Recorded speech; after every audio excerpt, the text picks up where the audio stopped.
through the YouTube transmission. So welcome to the event. Also, special thanks for the team of volunteers who are dedicating their time to make this conference a success. To each and every one of you, our heartfelt thanks. Well, to kick off our day and to spread a harmonious vibe, we will have a musical performance by Milena Standridge. Please, Milena, join us and gift us with the inspiration that only the music can activate as we prepare our hearts for the spiritual journey ahead. Please, welcome.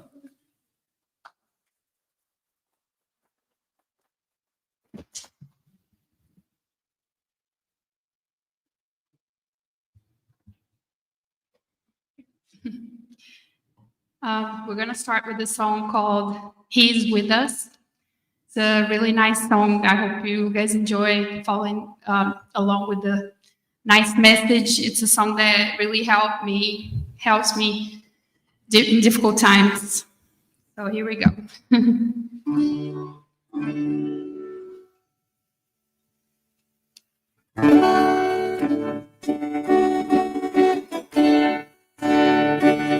Remember when your hope is lost and faith is shaken? Remember when you wonder if you're gonna make it?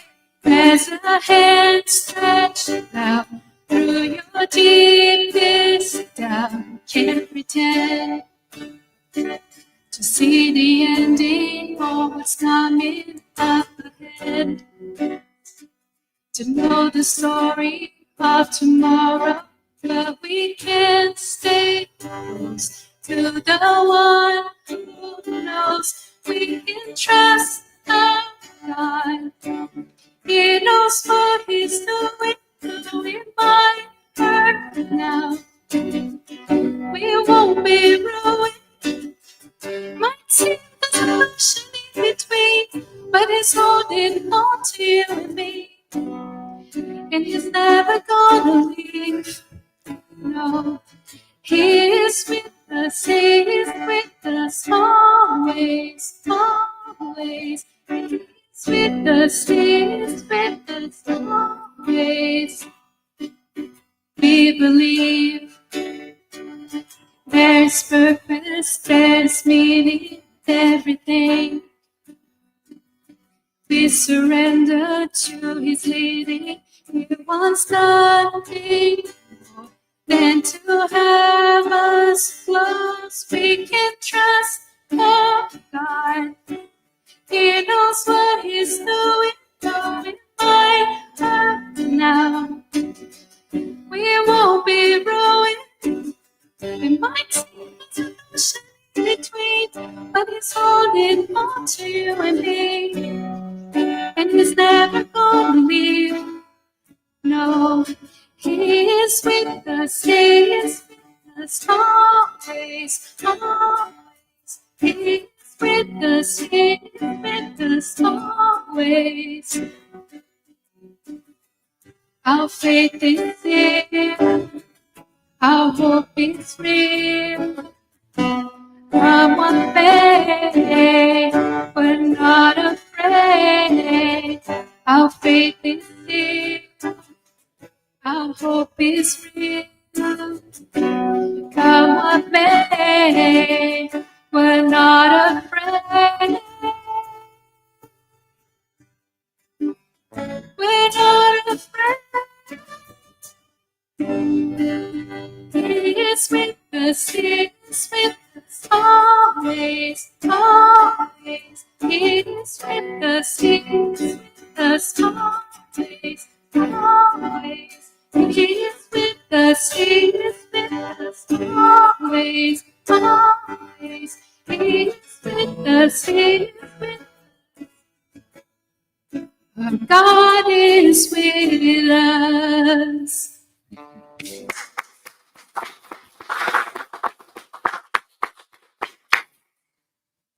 There is one more song that I would like to share with you this afternoon. It's about courage. It's called Fear He is a Liar.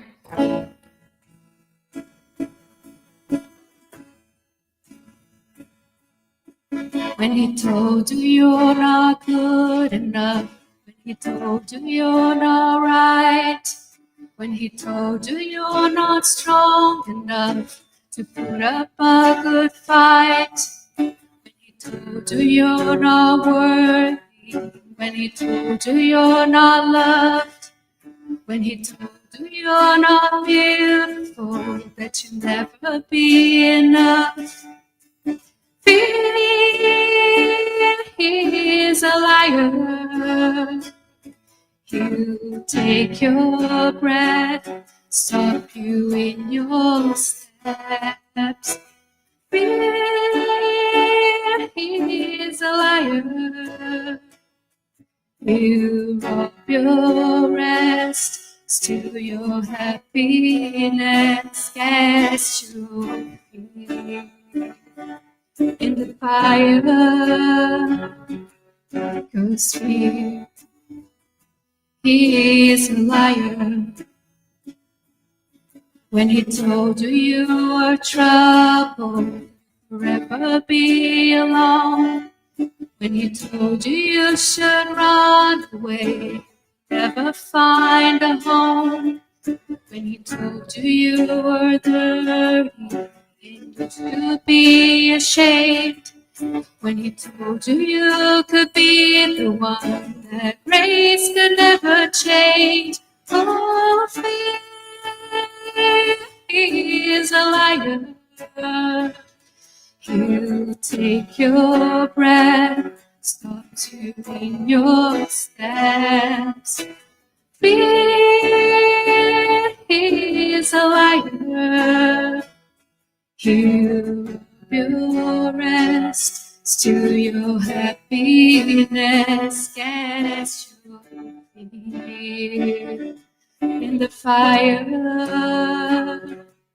'Cause fear, he is a liar. Let your fire fall and cast all my fears. Let your fire fall, your love is all I feel. Let your fire fall and cast all my fears. Let your fire fall, your love is all I feel. Oh, fear, he is a liar. He'll take your breath, stop you in your steps. Oh, fear, he is a liar.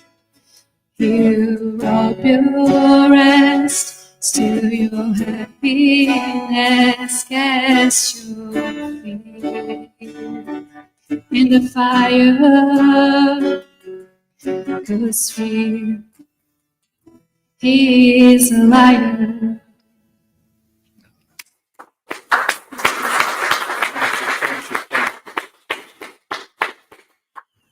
Thank you, Milena, for such a beautiful performance.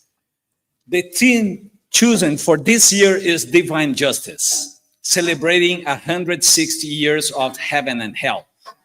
To introduce this theme today, let's remember the teaching from the Spiritist book. God leaves us to our conscience to the choice of the road we decide to follow and the liberty of yielding to one or another of the opposing influence that act upon us. To talk about this topic and the consequences that arise from the reality, our lineup for today is our amazing speakers, Marcia Trajano and Peter Hayes. And before we have our opening prayer and our first speaker, I would like to mention a few housekeeping items. Please keep your cell phones turned off or in a silent mode all times.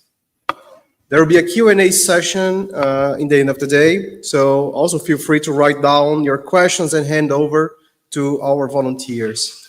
There are pen and paper in the back of the room, Bean is the person, and for those that are watching us online, you can submit your questions through the chat. We want to hear your thoughts about the event. And there will be a survey at the end of today's program. So feel free to provide us your feedback. Even the Spiritist conference has some room to evolve, right? So thank you for that. Well, before our initial prayer, let's take a moment to celebrate a remarkable life. Divaldo Franco published over 250 books. Within those books, he presented 211 spiritual authors, including figures like Victor Hugo, Rabindranath Tagore, and Bezerra de Menezes. His Mansão do Caminho is a free of charge daycare. It's estimated to have housed over 30,000 children. He adopted more than 600 abandoned children. Divaldo passed away at the age of 98 on May 13, 2025, just last week. However, we will never forget his amazing journey that began in 1948. Please enjoy this short homage to him.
can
A true method.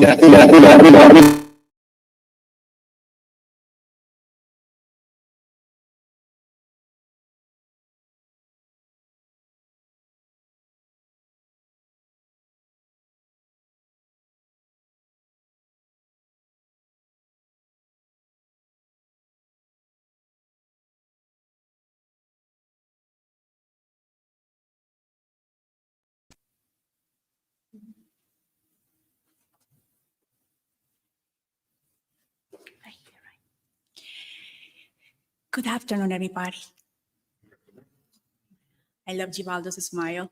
So, I would like to start our prayer by asking everybody to smile.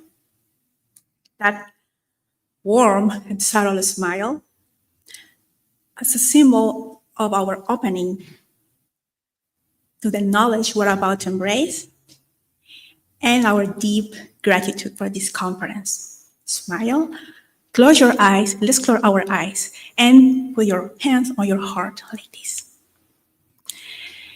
Dear Lord, we have the certainty you are embracing us, surrounding us, as we feel the love of the divine messengers who can hear today to assist and to inspire our speakers, as well as everybody in each of us.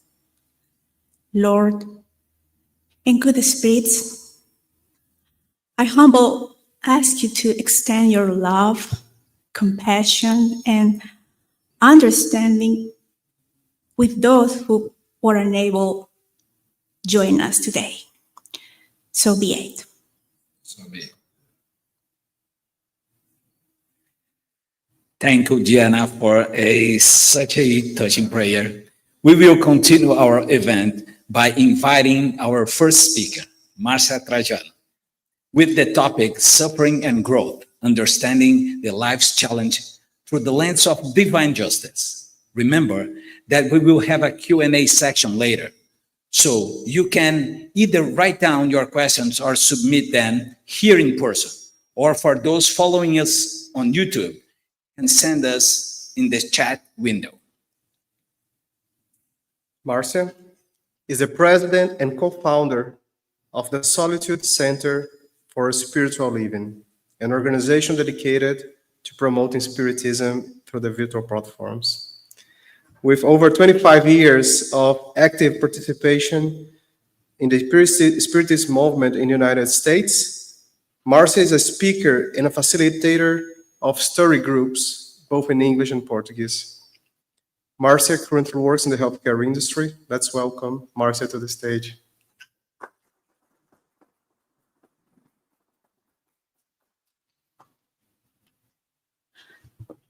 So good to be here. Thank you, everyone.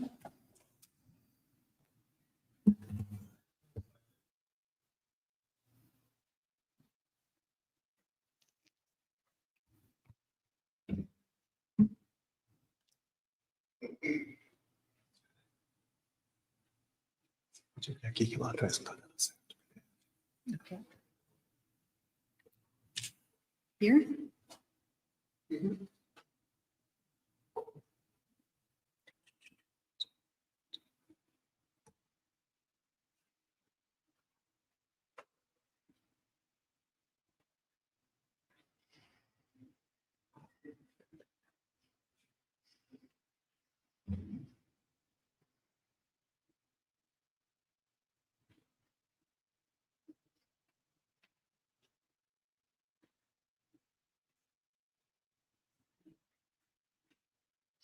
We have no PDFs today, so let's go ahead and get started.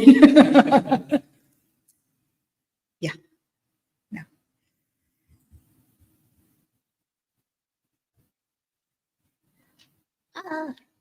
That's good enough, right?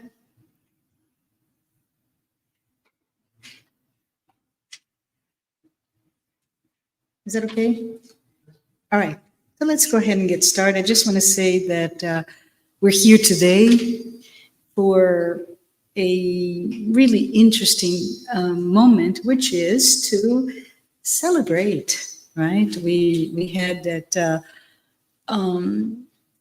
sweet moment of gratitude when we remember our amazing Divaldo Pereira Franco, right? It's bittersweet.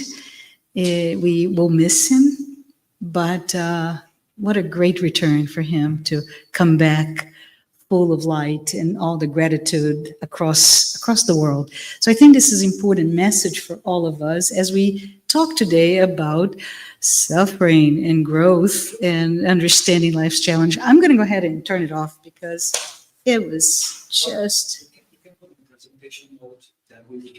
you help me. It's there, so I cannot see it.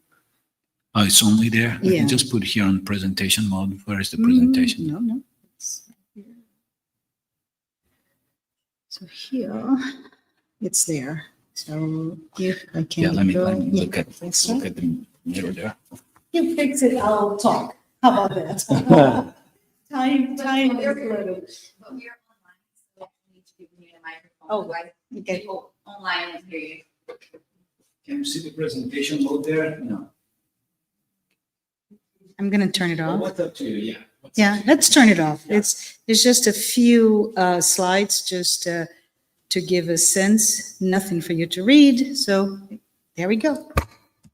Easy. Adaptable minds, right? So anyways, so I want to just say, for me to be here, I come with such a sense of joy and gratitude as well. It is an opportunity for us to just hug each other. I feel that we are all hugging here. This opportunity to reflect together on this theme. What is the theme? Well, divine justice, right? That's the overarching theme. And I believe understanding divine justice, or the apparent lack of divine justice, this is really real. Majority of us come to life and we're like, what justice is that when so-and-so is so phenomenally wealthy, so-and-so is so wealthy, so-and-so is healthy, so although healthy, right? The things that we see lacking in us and we see in the other, and we're like, I don't think life is very fair. Is it correct for me to say that?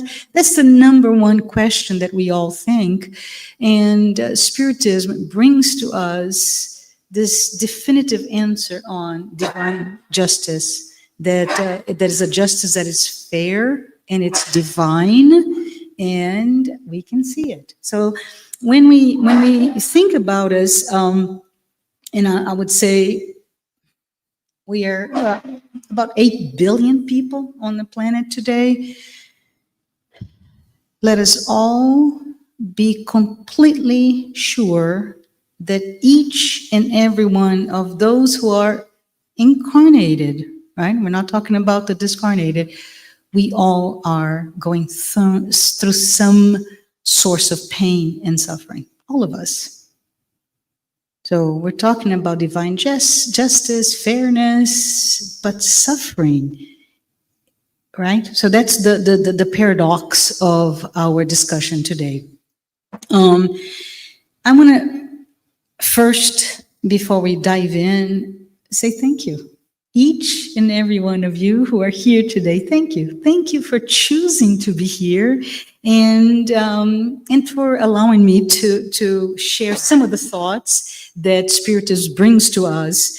And I hope that by the end of the next 45 minutes, we all can perhaps think of the theme in a maybe broader perspective, but most importantly, a more loving and understanding on those perspectives that is brought to us by Spiritism.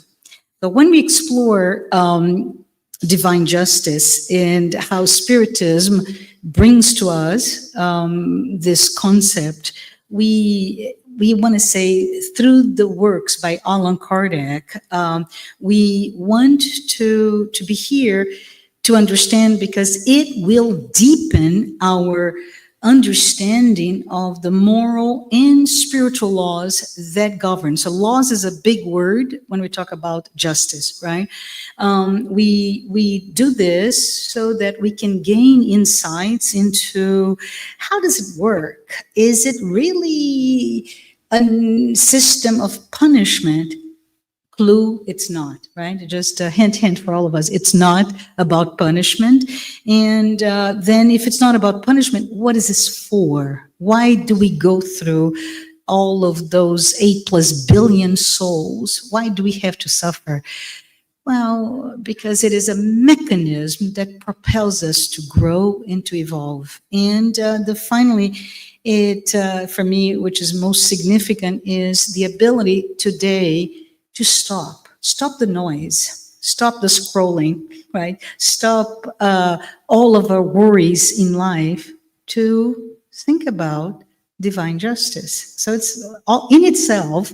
We have a day and a half in 2 languages, a lot of us here together to stop, to reflect, and align ourselves with those principles that will lead us to a more meaningful and compassionate life.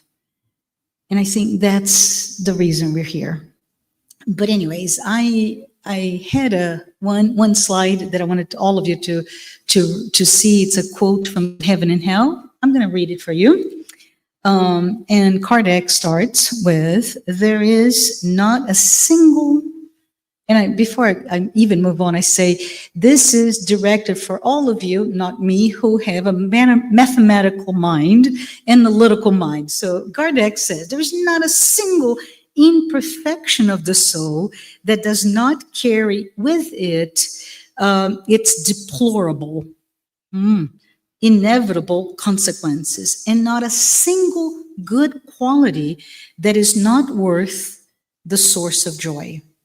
Again, mathematics, Kardec, the sum of the penalties is thus proportional to the sum of imperfections, just as the sum of joys is proportional to the sum of qualities.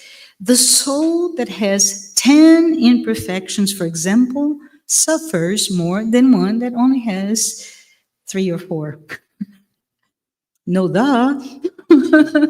when of those 10 imperfections, only a quarter or half remains, it will suffer less. And when none of them remain, it will no longer suffer from anything and will be perfectly happy. Similarly, on earth, someone with many illnesses suffers more than one who has only one or none. For the same reason, the soul that possesses 10 qualities enjoys more than one with fear. So this is from Heaven and Hell, as translated by Anna Blackwell. And we're here today to learn from this. It's not much of a big discussion, but I love that idea that he gives to us the fairness of it all. 10 imperfection, 10 sufferings, 10 qualities, and 10 joys. And we know it's not like that all the time. And I want to just to briefly also bring other references to us. Don't know if all of you in the air, right, or here are students of Spiritism. We all have many opportunities for study, but there are many good books that teach about the subject. And I would like to bring first and foremost the Spirit's book. Book 1, 2, and 3 out of the 4. Book 1, Kardec brings to us the discussion on the first causes, and he really brings the attributes of God and the idea that divine justice is really inseparable from God's goodness or God's wisdom. Book 2, which now we're talking about the world of spirits. And again, Kardec brings to us the exploration of how justice and its consequences and the purpose specifically to the purpose of divine justice in our evolution, the evolution of the immortal spirit, the souls, all of our souls. And finally, with moral laws, Kardec brings the really important connecting point, which are the laws. And all of those 10 laws that is brought to us really bring the connecting points between what are the divine justice as it relates to those moral laws, including how suffering and joy are results of those laws. Gospel, right? The gospel according to Spiritism also touches upon this subject. Chapter 2, specifically, my kingdom is not of this world. Kardec brings to us divine justice as applied to our immortal spirit. Chapter 5, he talks about, I don't know if you've seen it, it's one of the most beautiful passages, blessed are the afflicted, where Kardec brings to us explanations on, specifically on how suffering can be seen as a form of divine justice, and it is necessary for our progress, our evolution.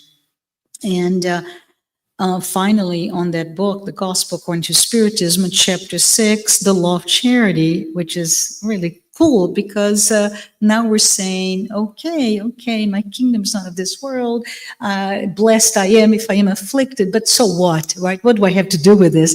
And now he brings the idea that because the divine justice is rooted in the idea of love and charity, right? Those are the principles that should guide all of our interactions and our spiritual growth. So, heaven and hell. We're here for it. And the book is a really amazing compilation and thorough explanation of the process, including the process of reincarnation, another key concept that comes with understanding divine justice in its full concept. And it also brings the idea of the law of cause and effect. And I just put a parenthesis, law of cause and effect is also known, especially by some Eastern philosophies and religions, as karma. Right? It's not for spiritism, but it is. And especially it talks about what are the moral consequences of our actions and examines the book, Heaven and Hell, across multiple lifetimes. What are the consequences of that? In my opinion, the most important part for this discussion today is the part 1 that talks about the justice of God, right? And explores the role specifically of divine justice and reincarnation in our evolution. Talk about a little bit about the medium's book, right? Because the spirits come to us and they really enlighten us from their the phenomenon of mediumistic communication, where they are. And beyond that, I know Kardec wrote the 5 major books in addition to others.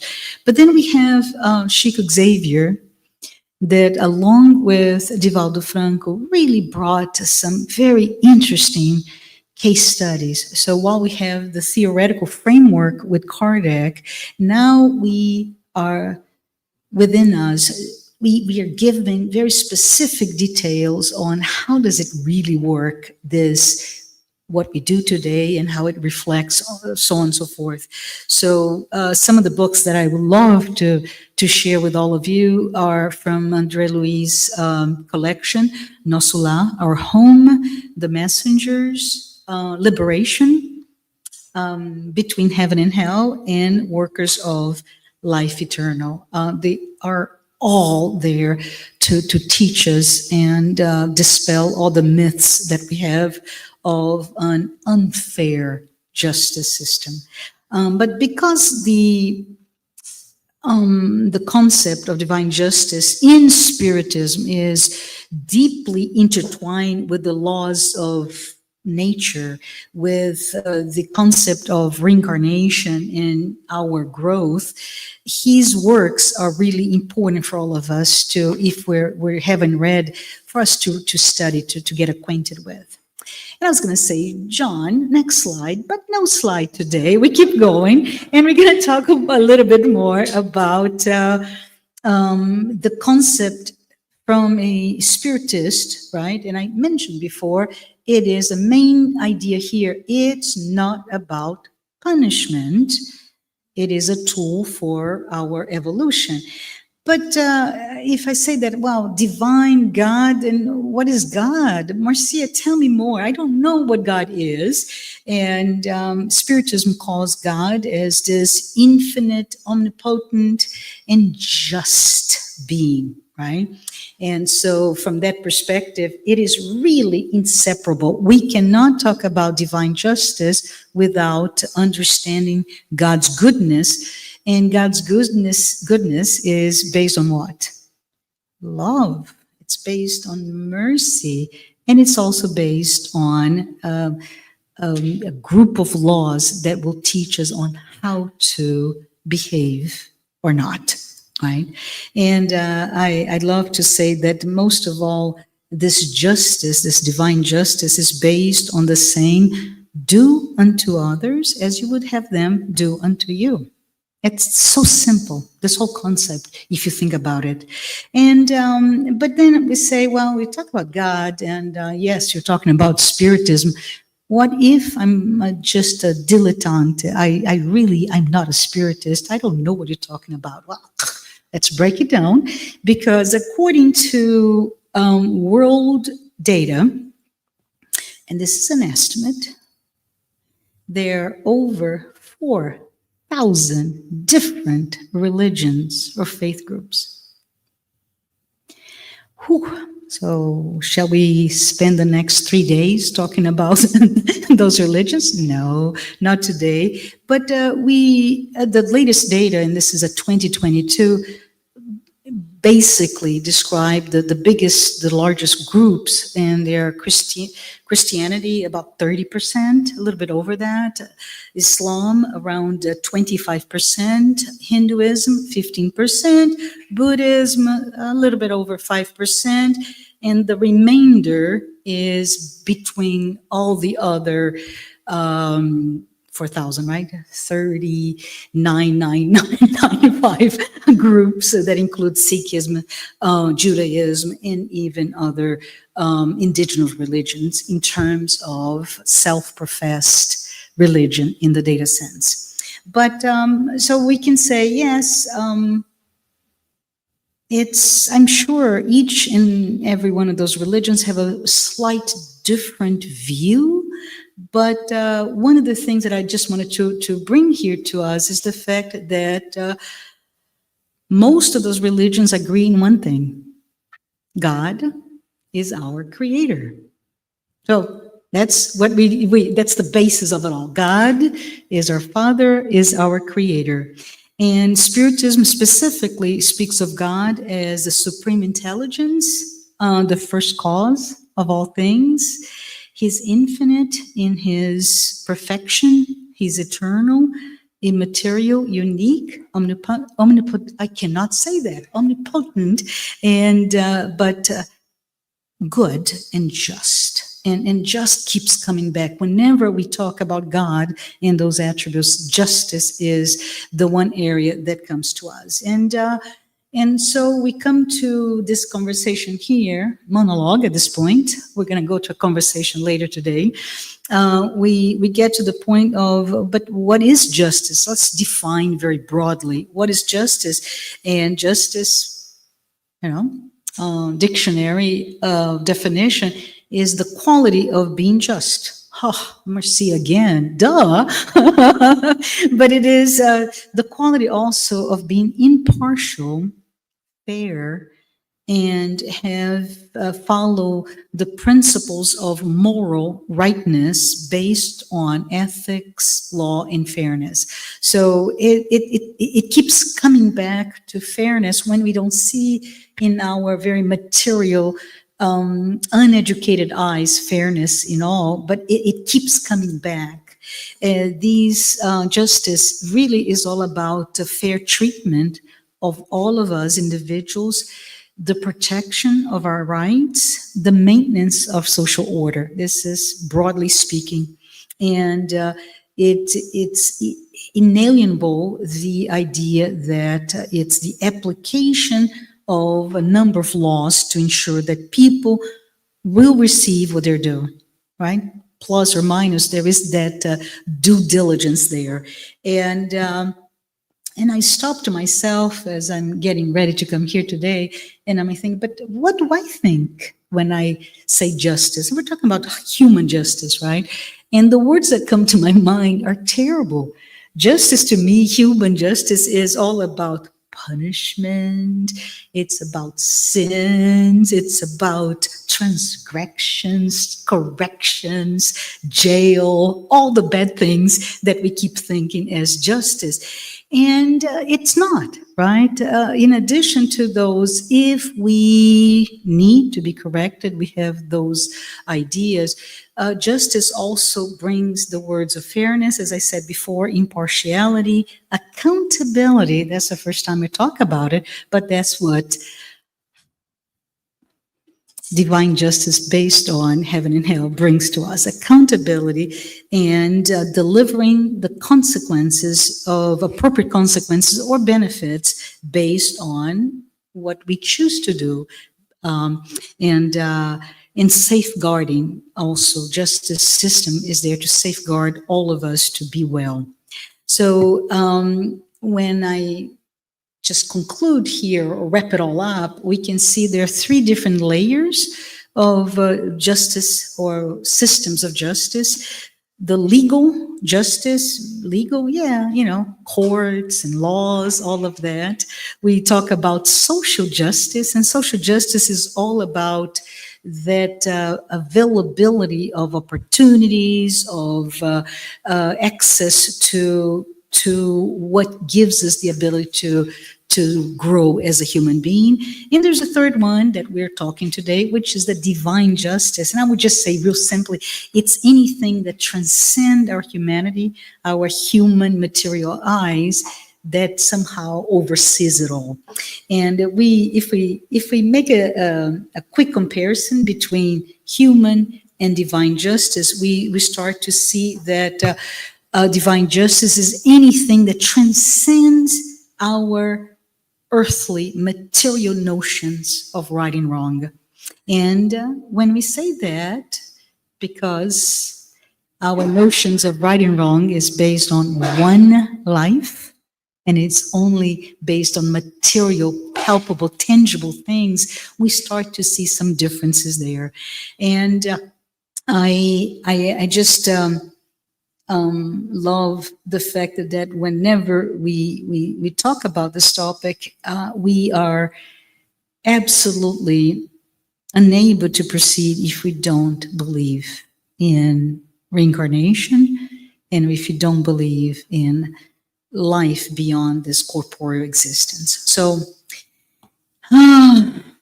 Kardec, he comes again to teach us. He teaches so much, but he teaches about, remember in the slide that I did not read, he talked about his mathematical mind, right? About every imperfection brings some consequence. And we need to think about that, who we are today.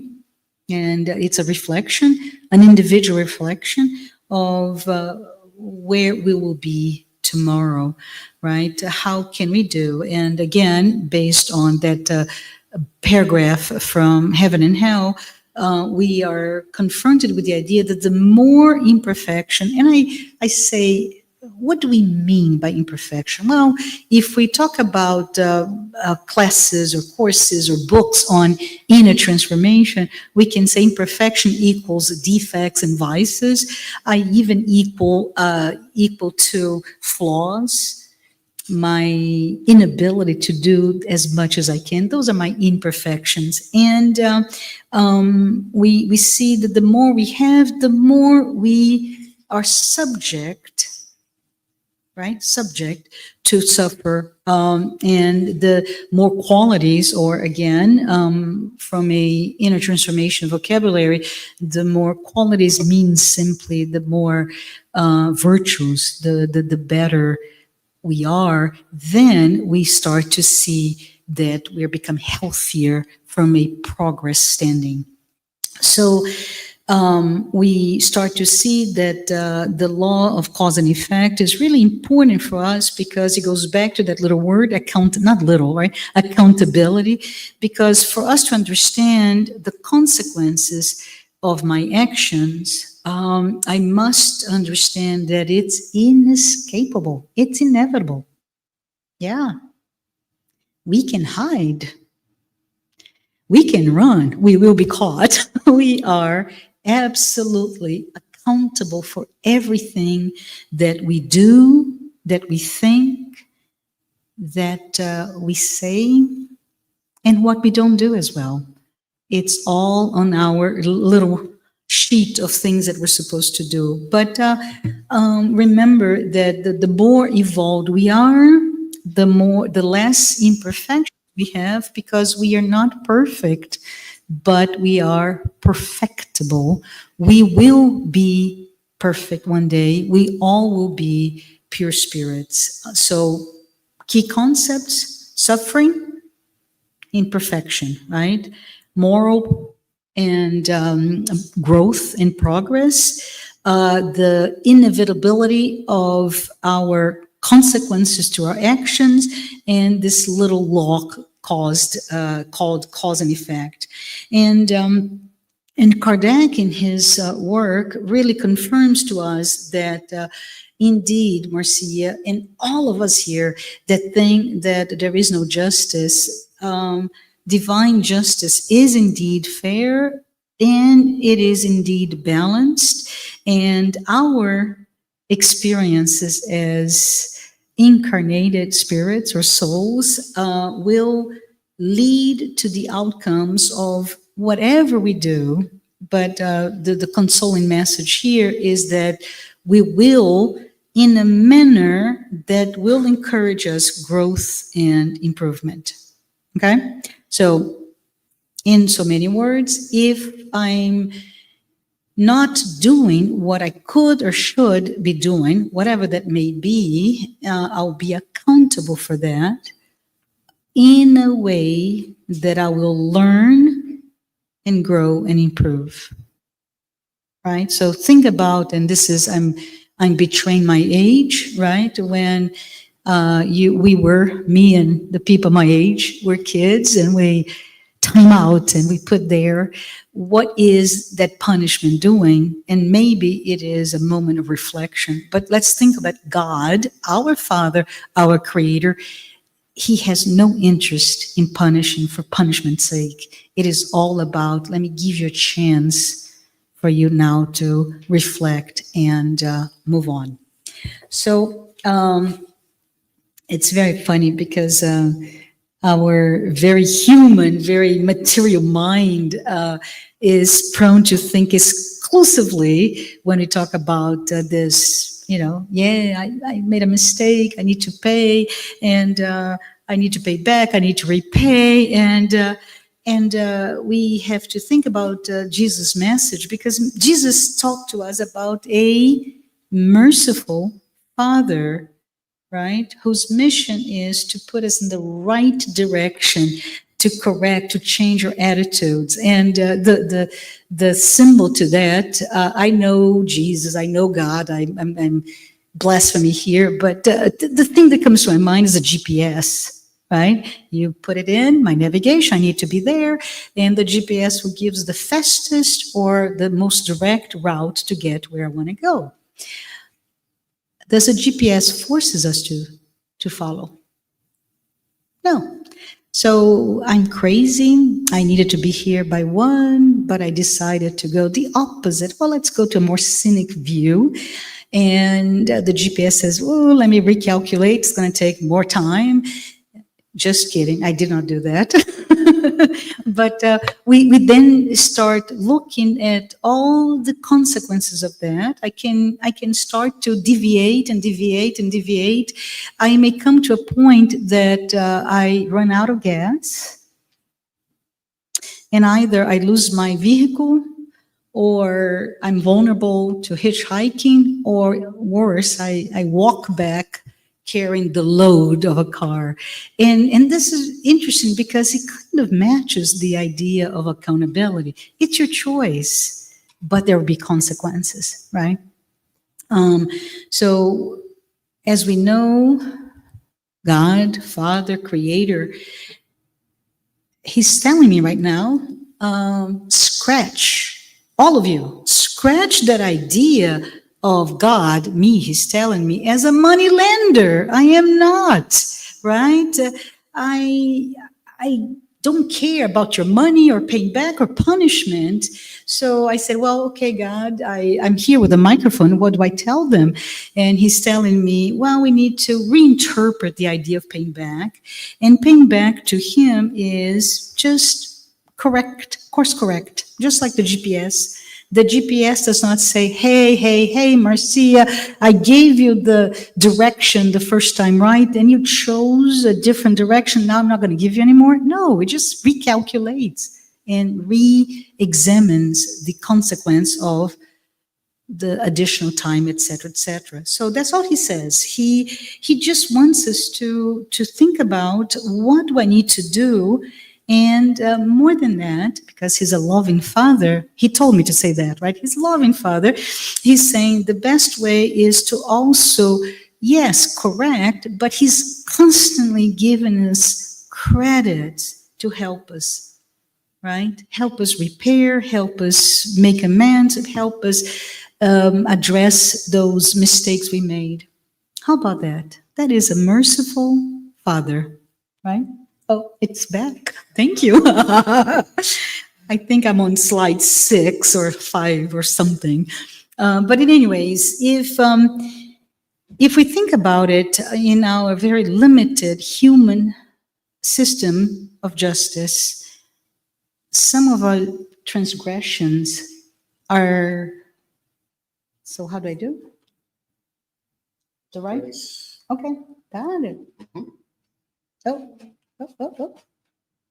I don't know where I am anymore. So reference, I think we're here. So anyways, if we think about the human system of justice, thank you, they even give you the opportunity to, yes, we did this, so we're going to give you community service as a reprimand instead of the jail or all the awful things that can come to our mind, right?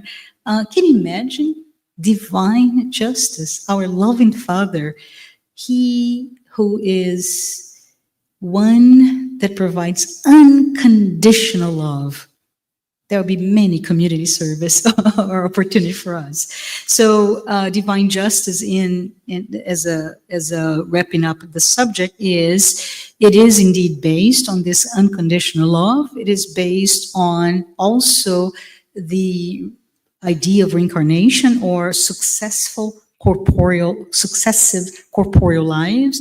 And it's here to give us this amazing opportunity over opportunity to improve ourselves, to course correct, to get as fast as we can to our final destination, right? So I am convinced that even though I said before that we are over 8 billion people and all of us are suffering, that is not what God wants from us, right? I remember, which makes me happy every time I hear that Joanna DeAngelis in her works, she keeps talking about that we are all destined to infinite happiness. Right? Infinite happiness, not just happiness, infinite. So love it. That's all. That's the final destination. So let me see if I can go. Love, cause and effect. Cause and effect. Yes, every action has consequences. And we already talked about it, right? This law is also, I mentioned, called karma in other religions, right? And it's basically the notion of accountability, that everything that we do, we are responsible for the consequences. And not only today, tomorrow, the end of our lives as we live today, but also our next, and the next, and the next, and so on and so forth. So I wanted to,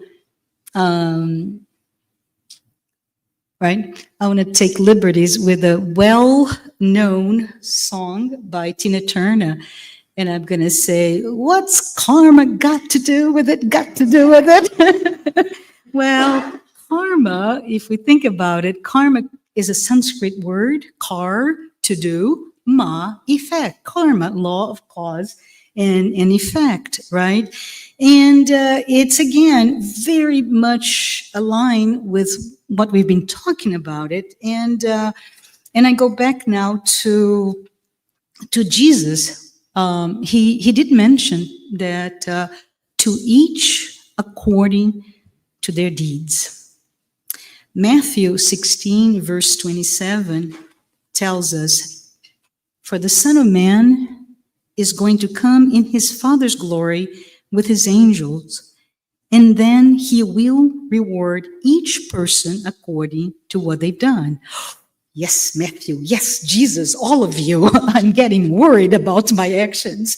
But what he meant, Jesus, is that all of us are really judged within our conscience, right? Through our thoughts, our feelings, our all that we say, that we do or we don't do. And we are also judged by every factor that determines or influence our actions. And this is important because in an age of social media, we're so influenced, we also have to think about why is so-and-so influencing me, right? I'm on a horrible diet right now.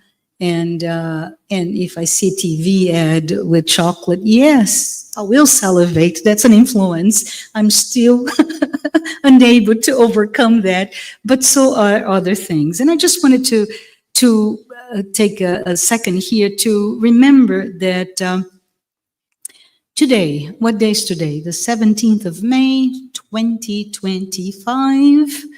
If we think about everything we've done today and everything before us, we are today exactly as we are because of the actions we took, right? So we complain. I complain. I think all of you complain. We complain, oh, poor me, I want more, I don't have enough. We complain that we suffer. And I'm here to tell all of us, including myself, that we are the architects of ourselves, right? So no more complaining. Joanna D'Angelo has a great book that she talks, a chapter in one of her books that talks just about complaining. Like, she's like, stop that.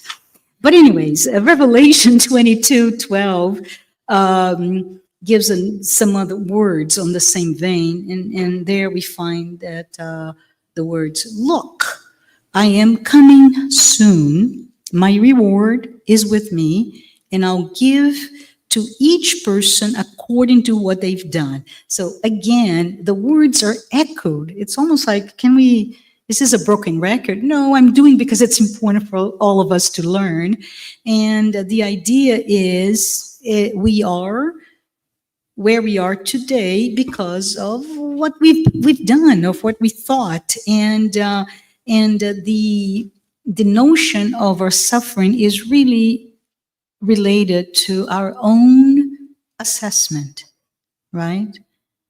That reflection moment, did I do what I should have done or not? And we then get the outcomes of the result of that. And the idea, as I said, is quite consistent. And one conclusion is the notion of accountability. And we are held, all of us, held accountable for how we live, right? And I think about if us as immortal spirits, we improve with time, right? That idea goes back with the idea of reincarnation and the mercy of God that comes with the opportunity to correct our past actions toward that infinite happiness or spiritual perfection. So when Jesus tells us to each according to his work, he's highlighting all of our actions according to divine order, to how we treat others, to the way we live our lives, to the idea of integrity to our own spiritual journey. And by the way, each one of us have a different, slightly different path. So how am I congruent? How much integrity I have to what I'm planning to do, right? Reincarnation. We talked a little bit about it, but I'm looking at the clock there, and Peter, you're next. We're almost there. But I wanted to close with a little story, and the story of Isabel. So Isabel, she lived in the 19th century, poor Isabel, but no, not so poor. She was quite wealthy. Her family provided so much to her that Isabel led a life of luxury. She, as most in that lifestyle, she often misused her wealth and actually the power that comes with it. She, as a result, was quite selfish, inconsiderate, and treated everybody that was not as amazing as she was with disdain. You poor peons. She was known, in fact, for how proud and cruel she was, even to those who were there to serve her. She believed that, Isabel, that her wealth and status meant that she was above it all, that she could do whatever she wanted without consequences. So she lived a life that focused on what can I do for me, right? Just that. I don't care that I am, stepping over somebody else. This is for me. I'm here to be happy, and happiness is equals to pleasures. I ignore suffering if there is. I don't want to see it. Oh my goodness, I'm too good for this. And decisions were made in a way that was not the best. As any story, right? We come to inevitable end. She passes away, poor Isabel, and she found herself in the spiritual realm, surrounded by darkness. She had no idea what was going on, and she was like, I don't understand. I'm above it all. What is going on here? And then a spiritual guide, her spiritual guide, appears to her and explains all about what we're talking today. So remember, if you all passes away today or tomorrow, you heard, I'm not your spiritual mentor, but I'm here to tell the story. And so he goes there and he talks, it's a he talks about all the things and action and reaction, karma, all of it. And he says, yes, Isabel, you left a trail behind of suffering, of hatred, of resentment. And so now you're accountable for all of this. Everything, Isabel, that you've done will return to you. So the guide also told Isabel, because it's a good mentor, right? His spiritual guide said that although she could not change what she's done, she's given an opportunity, actually multiple opportunities, to repair the wrongs she had committed in future lives. And the one thing is, before she can start to repair, to address the hurt that she caused, she needed to go through a process of self-reflection and transformation. So Isabel was so curious and troubled, as we can think about it, but she was like, oh my gosh, how do I do this? Well, reincarnation comes, and Isabel is now in a new life. And as we can imagine, not so easy this time. Oh my goodness, difficult situation, born into a quite poor family. She and her family struggled. Her body, frail, full of issues. And she faced many, many challenges as a child. She, oh my goodness, had a hard time growing up. She was bullied because of how she looked, how she acted, and her social standings. As she grew older, I know I only have a minute and a half. Hold on, there's more. We're almost there.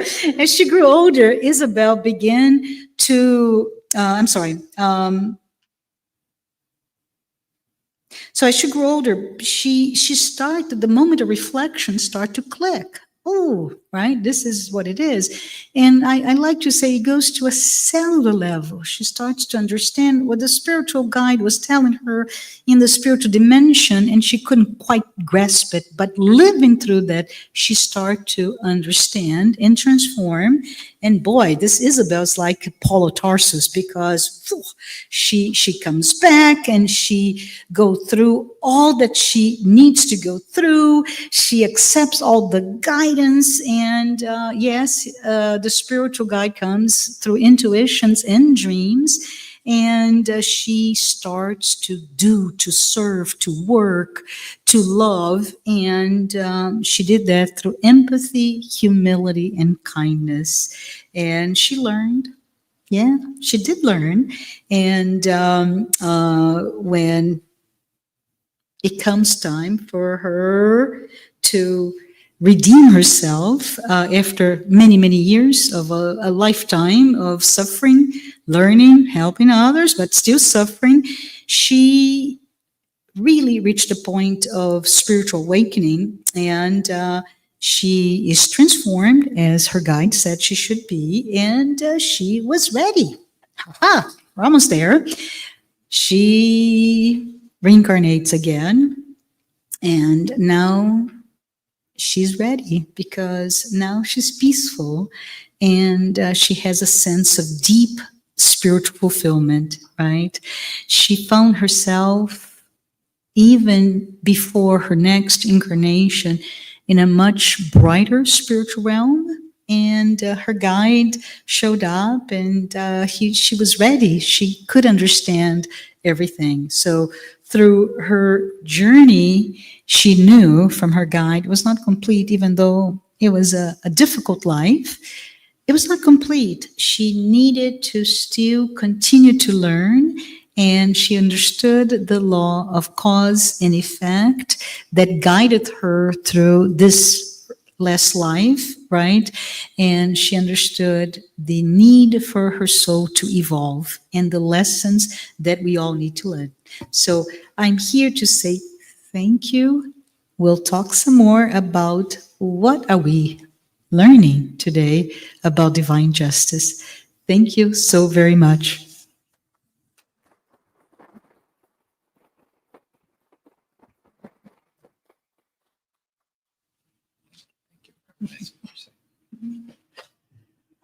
Well, thank you. Thank you very much, Marcia, for your participation on the Spiritual Conference of Georgia. Remember that if you have any question, either here or online, you can send us those questions, and we are going to read here later after the breaks.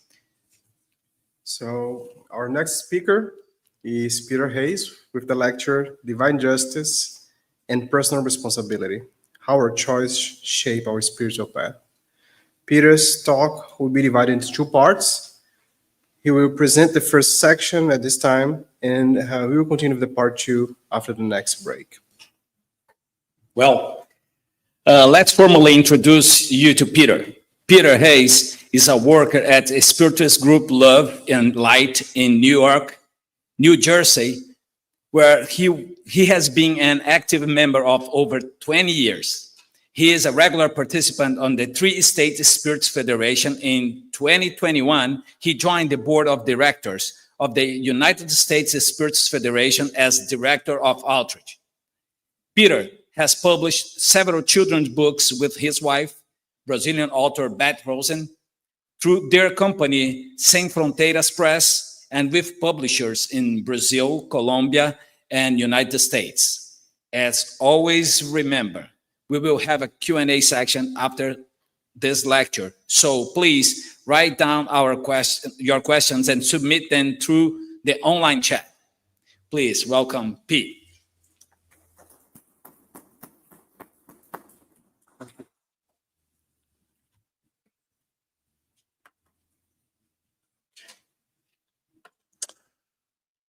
Well, thank you for having me. It's a pleasure to be here.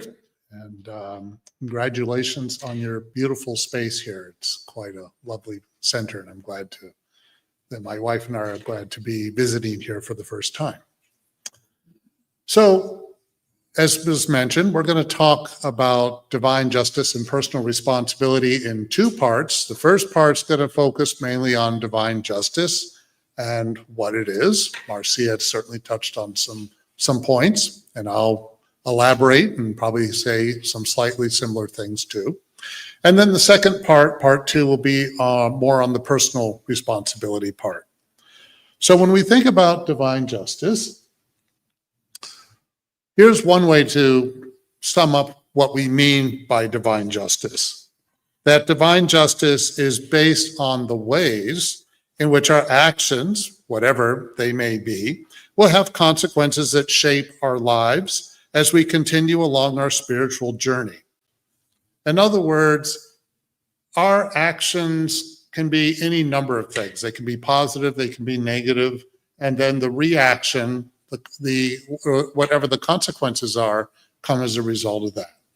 And then through cause and effect, divine justice helps all of us to progress. So divine justice, in a way, functions like a guide in which it helps us to eventually, through time, through the evolution of our consciousness, begin to understand better what we can be doing with our free will and how to use it more responsibly, more wisely.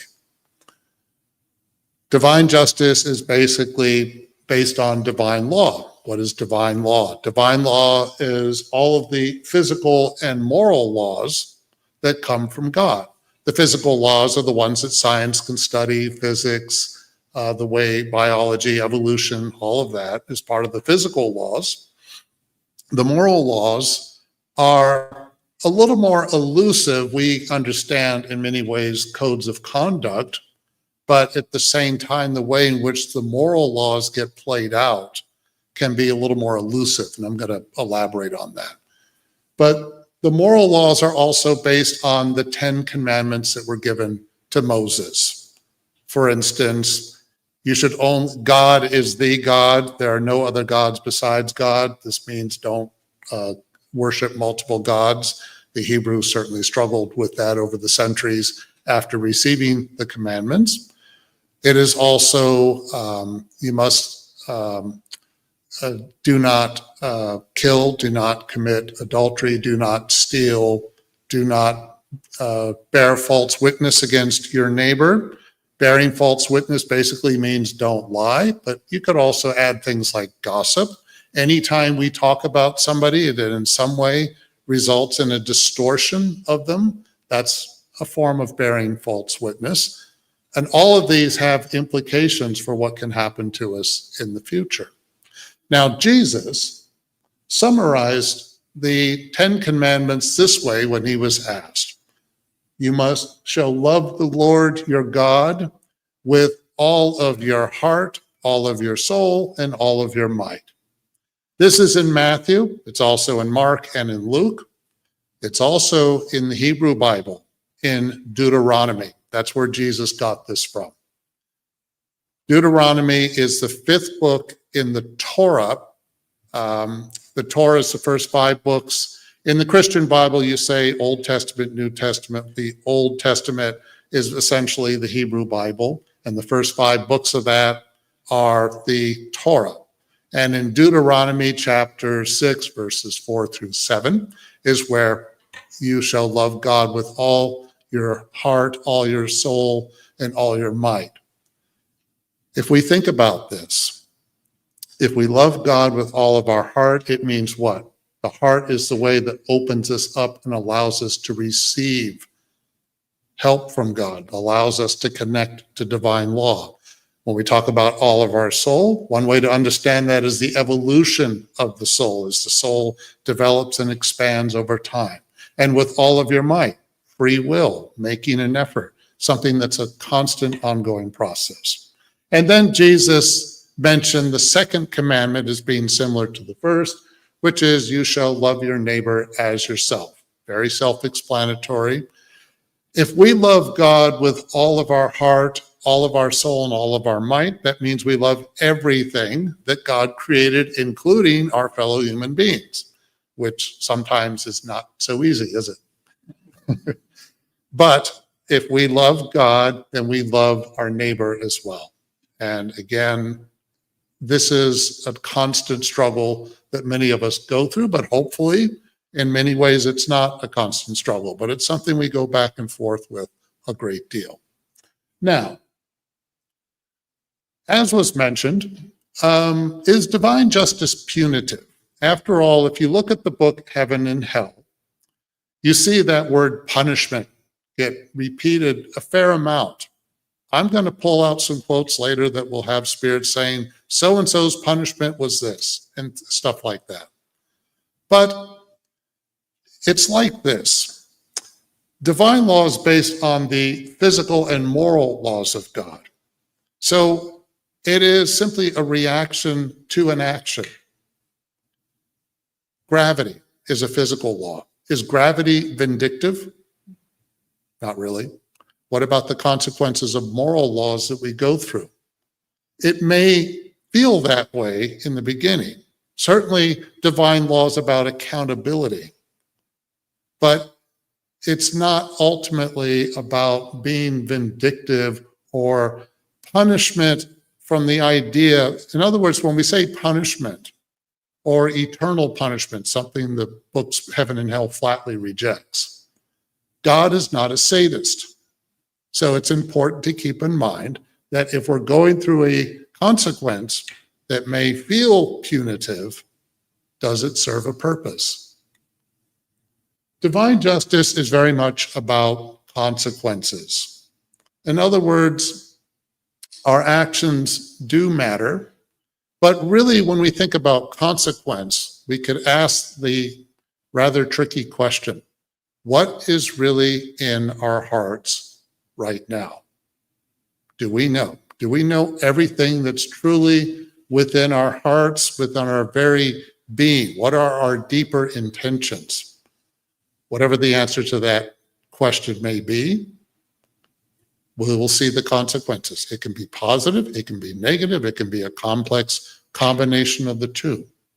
But again, it's not, whatever the result of that is, it's not done out of malice.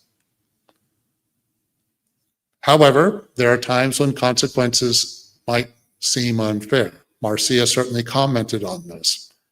Here's a question though. Okay, we go through a consequence and it feels like it's unfair. God is punishing me. Often people who get fed up with God or don't believe in God will say, how could God allow such and such to happen? Well, here's a challenging question. Do we know everything about our spiritual history up to now? Spiritism stresses that we are spirits that are going through a variety of experiences, incarnations, and there's all kinds of history that we have up to this moment. Do we know everything? No. When we come back here on earth as incarnates, we have the blinders on for good reason. If we knew everything about our history, it could deeply interfere with our free will. It could be a very heavy for us to try to accept or come to terms with everything that we may have done in the past. But also, when we have the use of our free will, we don't have the whole picture. So we're trying to navigate to the best of our ability using our free will. Sometimes we use it wisely, sometimes we really don't use it wisely. But ultimately, it is a way for all of us to begin to figure things out without having it spoon-fed to us. This is also important. Sometimes we want I want to know everything that's going to happen before it happens, okay? I don't want any surprises. But how do we learn when we go through those kinds of, we're not little children being led around all the time. So when something may feel unfair, again, if it's a result of something we did before, do we know everything that happened? Part of putting our trust in God, and yes, it's an act of faith, is that there is a reason for why we're going through what we're going through.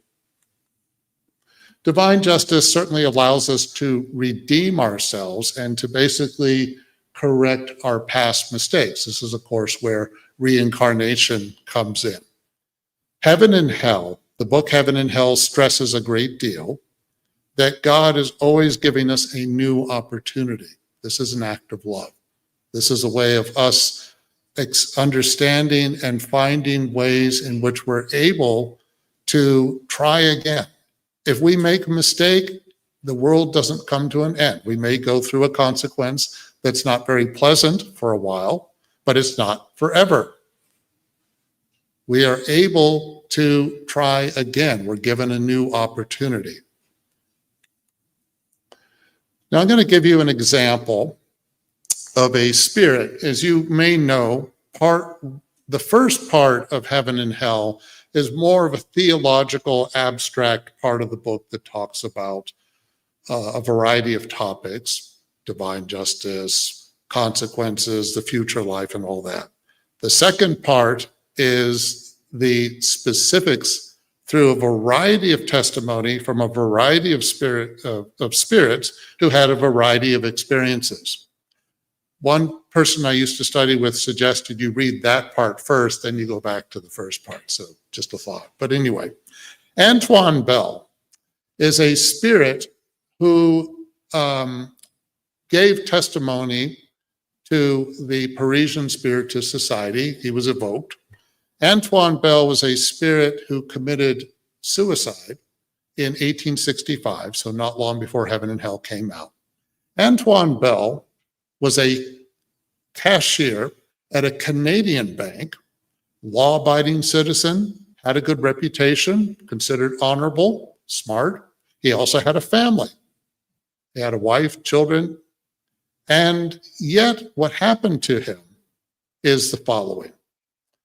There's a pharmacist who gave this information to the members of the Parisian Spiritist Society, the first Spiritist society in France that began Spiritism. And this pharmacist said that Antoine Bell, who he knew for quite a while, would come to him, and Bell insisted that he had purchased poison at this pharmacy. And the pharmacist said this is a hallucination. But Bell was absolutely convinced that this occurred. So he had this kind of obsessive compulsion in his mind that he had purchased poison at this pharmacy. Meanwhile, Bell had trouble sleeping at night. So what does he do? As a cashier at a Canadian bank, he starts working at 4 o'clock in the afternoon, and he works all night, the graveyard shift, until 9 a.m. the next day. Not spending too much time with his family, you would guess. Bell mentions that he had a presence of a spirit or some presence that actually allowed him to do all of the accounting for the bank accurately. He never made a mistake. Kind of obsessive compulsive, but he was an honest person. He was not a thief, but he never made a mistake. So he's got these two impulses. I know I purchased poison at this pharmacy, and he was very meticulous to do all of the accounting correctly. But this feeling that he purchased poison and just all of the pressures that he was experiencing led him to commit suicide. Antoine Bell is then evoked in the Parisian Spiritist Society, and he begins to have a clear idea. This is divine justice at work, because now he's in the spirit world. He's beginning to understand a little bit more than he did before about his past incarnation. He tells us that he was, in a past incarnation, a young man in the Mediterranean. He was in love with this beautiful young woman, and she loved him back. But unfortunately, he was poor, and her family wouldn't allow him to marry her. He was devastated. He wanted to kill himself, but he also found out that his love of his life was going to be married to a merchant, wealthy merchant. This drove Antoine Bell up the wall.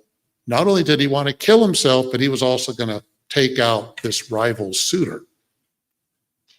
But Antoine Bell didn't like violence very much, so it wasn't like he was going to take a dagger or something and kill this person. So what does he do? He buys poison. You see the connection? In his prior incarnation, he used poison to kill the young man who was going to marry the love of his life. And as an honest, law-abiding cashier for a Canadian bank in his last incarnation, the 19th century, he's obsessed with this. I know I purchased poison somewhere, or at this pharmacy. So what happens is that Bell commits the murder, but then he also began to feel badly about it.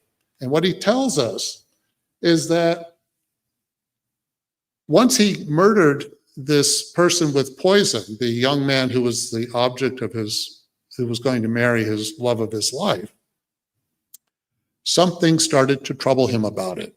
Now, it's not really clear what happened, but Bell got caught. Maybe he turned himself in. He started to have some kind of regret. Maybe the father of the man he murdered caught on, figured it out and turned him in. We don't know. What we do know, though, is that Bell was caught and he was executed for it. As he said, he was hanged for it. So on the one hand, if we think about divine justice, let's suppose for a moment that Antoine Bell had gotten away with the murder, tried to run off with the love of his life, and never paid for that crime. There is another spirit in the book Heaven and Hell, Castellaberi, if I believe I pronounced that correctly, who back in the 1600s murdered, I believe it was his brother, and he lived as a young man, and then he lived to the age of 80, never got caught, died, had no regrets. That spirit, that murderer, who got away with his crime, was haunted by the spirit of the person he killed for centuries, a long, long time.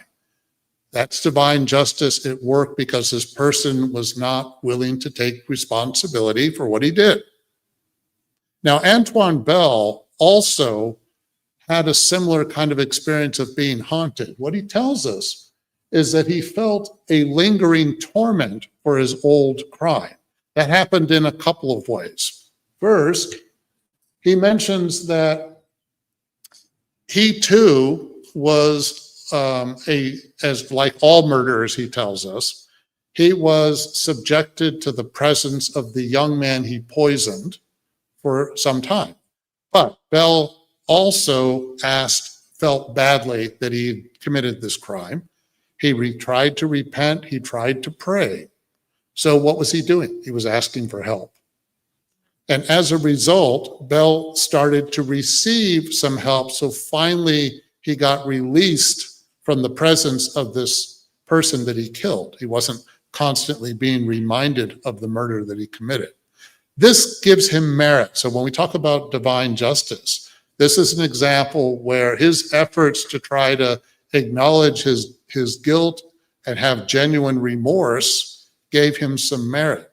So when he comes back in the last incarnation, what is he? He's an honest, law-abiding cashier at a Canadian bank with a family. So he was able to, presumably he loved his wife, but we don't know anything about that story, but he had a family. So he was able to essentially continue what didn't happen when he was a young man in the Mediterranean who could not marry the young woman who was the love of his life and so forth. Now, what he also mentions is that he was able to lead, he had a new chance as this cashier. However, he also mentions just before his suicide that he had a vague intuition of my innate weakness as well as my former wrong, which remained in my memory in a latent state. You remember I mentioned to you that here he was, Antoine Bell, law-abiding cashier at a Canadian bank, who has this obsessive compulsive idea that he had purchased poison at the pharmacy. And the pharmacist said, no, you didn't. But yes, I did. I know I did. This is obsession. Obsession is when a spirit is trying to exploit the weaknesses we have in ourselves. And if it's a heavy case of obsession, we're being influenced by what that spirit wants. Now, what we find out from Antoine Bell is that he was being obsessed by the father of the young man he poisoned. This father wanted revenge. So the father, it sounds like, was trying to convince Bell to buy poison and maybe take his own life this way. And it's not clear how. So what happened is that the father stayed with him. Now, in this particular instance, Bell was being obsessed. He had expiated for the crime of murder. He was punished for it. He was executed and so forth. And he also experienced the presence of the victim. He finally got released from that through prayers and so forth. But he still had this urge to commit suicide. Excuse me. So when I say expiation, expiation means more of an obligation to go through some kind of reaction to something we've done in the past. Then there's trial. Trial is when we're tested, and trial and expiation can have a lot of overlap in them. But in both cases, whether it's expiation or a trial, it's an opportunity to learn. It's an opportunity to resist certain impulses we might have. So Bell has no realistic reason to feel guilty about the murder he committed as a cashier at the Canadian bank. He doesn't really remember it, but he starts having this intuition that maybe he had done something really bad, but he didn't know exactly what it was. But part of what he needed to be able to do was to resist the impulse that he was getting. Again, he wasn't conscious of this, but try to resist the impulse of this spirit, the father of the young man he poisoned, who was trying to get him to harm himself. Unfortunately, he didn't quite make it, and so he succumbed and he committed suicide. But how did prayer help Bell? Well, when we think about how divine justice can work in the case of Bell, he had a genuine remorse for the crime he committed. Remember, after he poisoned the young man, might have turned himself in. It's not clear, but he said his remorse betrayed me. So that would strongly suggest that something within him, he didn't try to get away with the crime. He didn't run off with the young woman and so forth. So he had some merit because of that. And in the spirit world, as he's being tormented by the spirit of the young man he poisoned, he starts to pray. Now, there's testimony from another spirit about Bell who explains that it's good that Bell had the remorse and that gave him merit, that helped, but he also needed to make sure he really could fully release himself from the guilt as well. So what he says is that it's one thing if we say, I'm sorry I committed this crime, but we also have to be able to live our lives in such a way. In Bell's case, he had to live the life as an honest, law-abiding cashier at a Canadian bank with a family and follow through on that commitment. But he committed suicide because he was haunted by this lingering feeling of having killed the young man. Now, I'm going to continue to talk about Bell, but I'm going to introduce another spirit named Felician as well, because they're both mentioned together in the book Heaven and Hell. Felician is a spirit who was also committed suicide in 1864. Felician is regarded as being a kind person, intelligent, wealthy. The problem is, near the end of his life, he got into some bad investments and he lost his wealth. And he felt he was too old to try to start over and gain it back somehow. So he gave in to despair and he took his life. Both Felician and Antoine Bell needed to overcome the urge to commit suicide. Now, the impulse they had to do that occurred for different reasons. But at the end of the day, what is pointed out is that this is why when we talk about divine justice, the different incarnations that we have are in solidarity with each other. So Bell, for instance, was living with the residue, if you will, of his life as a young man who poisoned another, and it haunted him in a way that was only because he had that vulnerability within him to begin with. And Felician, as a spirit, needed to be able to withstand losing his wealth and realize that there was more to life than what he had as a wealthy individual. But it's mentioned that Felician was a kind of person who didn't really think about the future very much, didn't really think about, immortality of the spirit or anything like that. So Felician gave in to the, oh my God, my life is over, I've just lost my wealth. In other words, he was very attached to the material world. He wasn't an atheist per se, but at the same time, he didn't really think about these things too much. So his lack of consciousness, unfortunately, made it more likely that he would succumb to despair and take his own life. So divine justice reveals itself more clearly as spirits evolve. That's part of how divine justice works. Again, we have blinders on here on earth in the physical world, but when we're in the spiritual world, we tend to have more awareness. But even so, even if we don't have the whole picture here, thank God, even if we don't have the whole picture, sometimes our intuition and our instincts will give us a lot of hints as to what we could be doing at the moment with our free will, what we need to work on, and so forth. But Marcia mentioned briefly about human justice. Divine justice is a little different from human justice because human justice tends to be a similar punishment for the crime. So if you commit armed robbery, for instance, and let's say the sentence is a minimum max, 25 years for every conviction kind of thing. Divine justice will take into account this particular individual, the history of that individual, how much they know, how much they don't know, what is their level of awareness, what are their deeper intentions. All of that, it's like divine justice gets tailored to us individually, and then it plays itself out.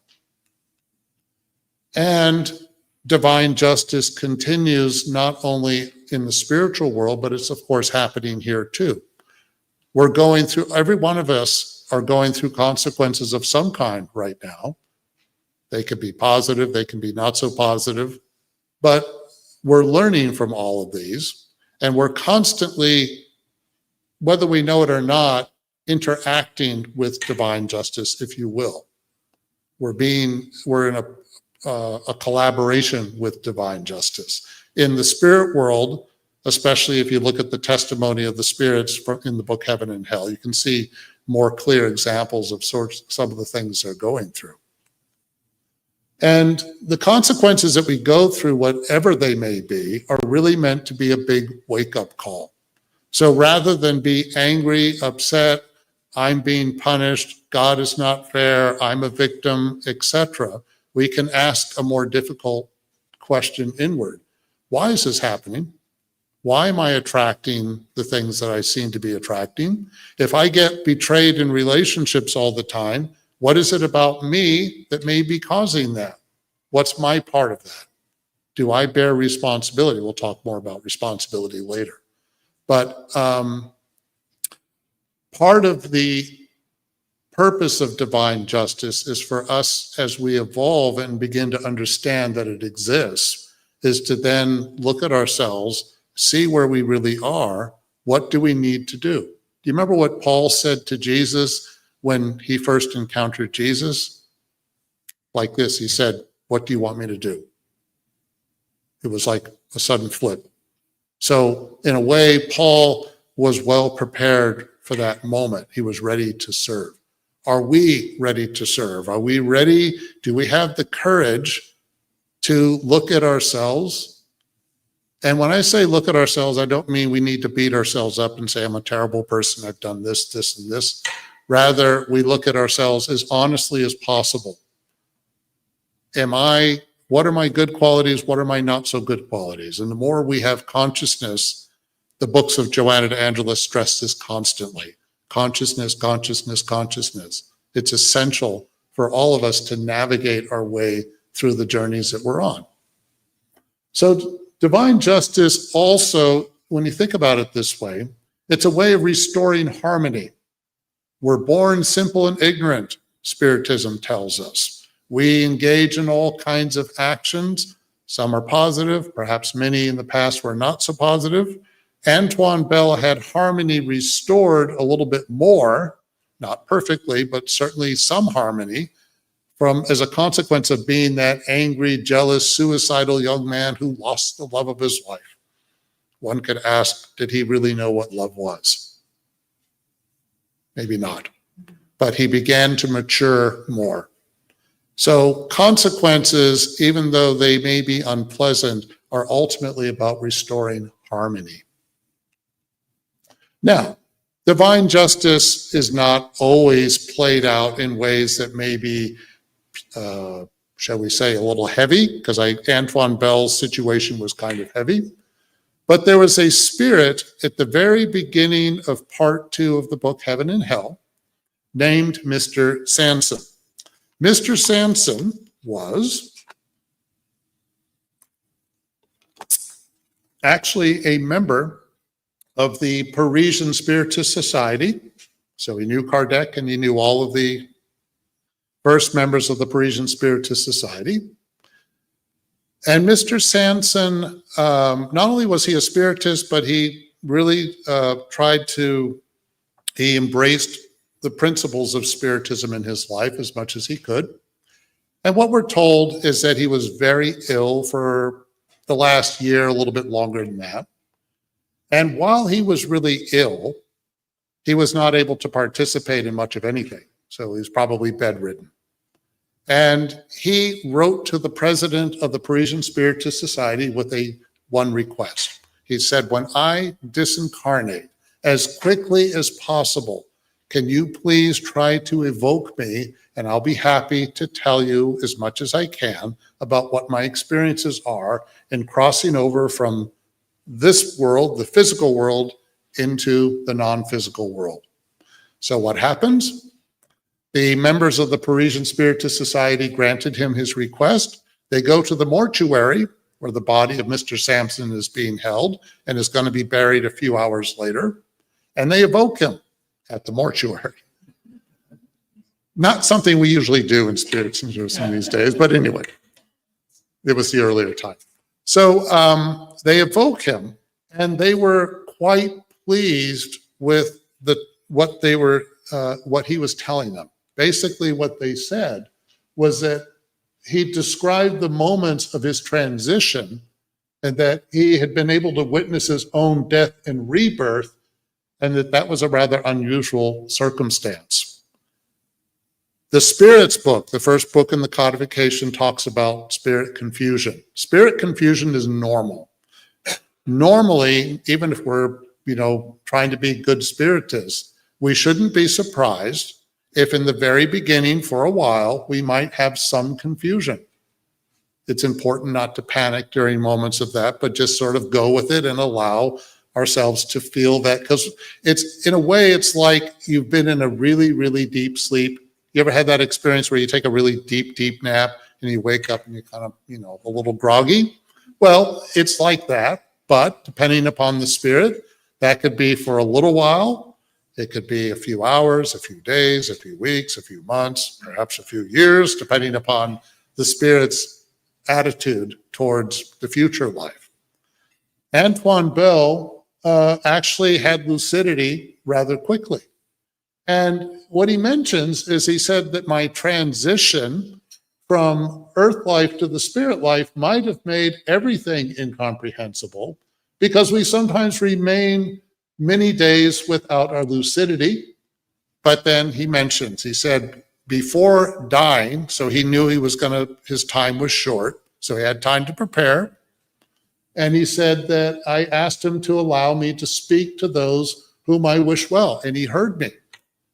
So he felt blessed that his request to be able to help the members of the Parisian Spiritist Society with more information about what the transition's really like, and his request was granted. He also mentions that his lucidity was gained, according to Sanson, within 8 hours. That's pretty fast.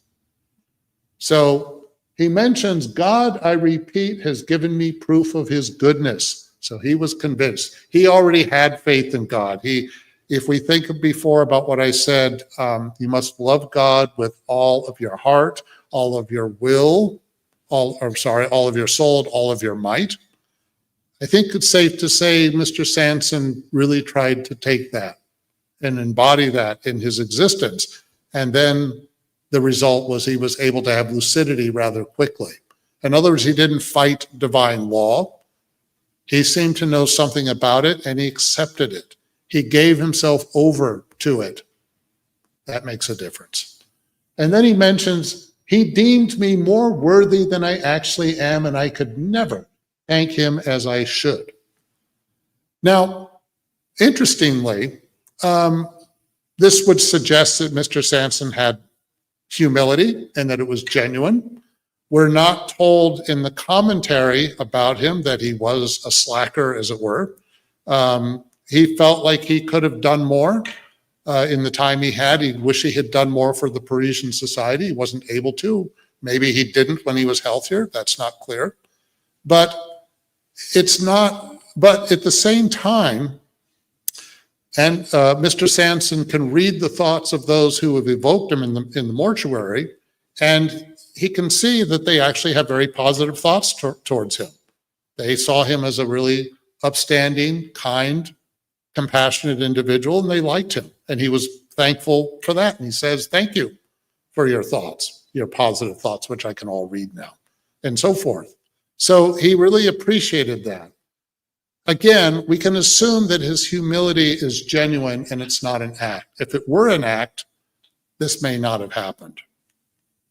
He also was asked if he retained his awareness up to the last minute of his life, and he said, yes, my spirit retained its faculties. I no longer saw, I foresaw. In other words, he started to see his life as a whole. It started to open up to him. Sometimes spirits talk about having this experience of seeing the totality of their life and so forth. So he was able to do that, and then it unfolded, and then in his remembrance, and again, he kept asking and praying to God as he was dying, please let me communicate with my friends at the Parisian Spiritist Society. I want to be of use in this way. So he was also asked what happened immediately after his body expired, and he mentions that his life expires and sight, or rather the spirit sight, darkens. You find yourself in the void, the unknown, and then as if carried by an unknown power, you find yourself in a world where all is joy and wonder. I no longer felt anything, nor was I sure about what was occurring.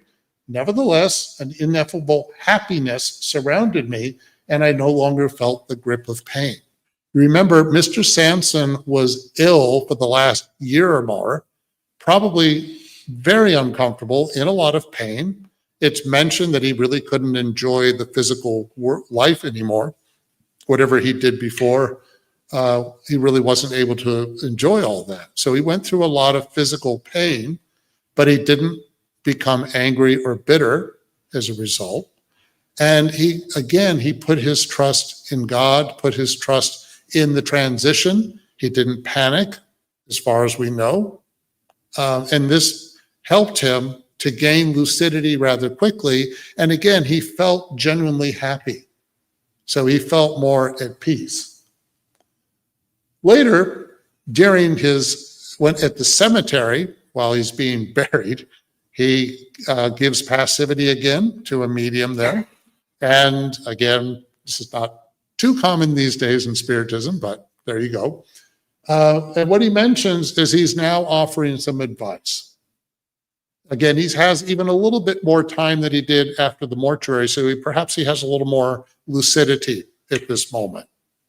And he says, "May you no longer fear death, my friends. It is only another step for you if you have known how to live well." Do we know how to live well? What does that mean? We could spend an entire day talking about what that really means. "It is full of happiness if you have worthily deserved it and have completed your trials well." Put simply, if we understand what we're facing in this current life, are we trying to work with it, learn from it, get through it as best we can, or are we fighting it every step of the way? And we do need to make an effort to try to get through whatever we're going through.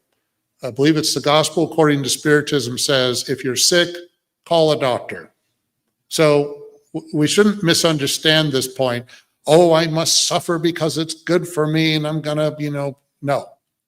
We should do everything in our power to try to relieve what we're going through, but we also don't need to fight it and rebel against it. I'll say more about that in the second part.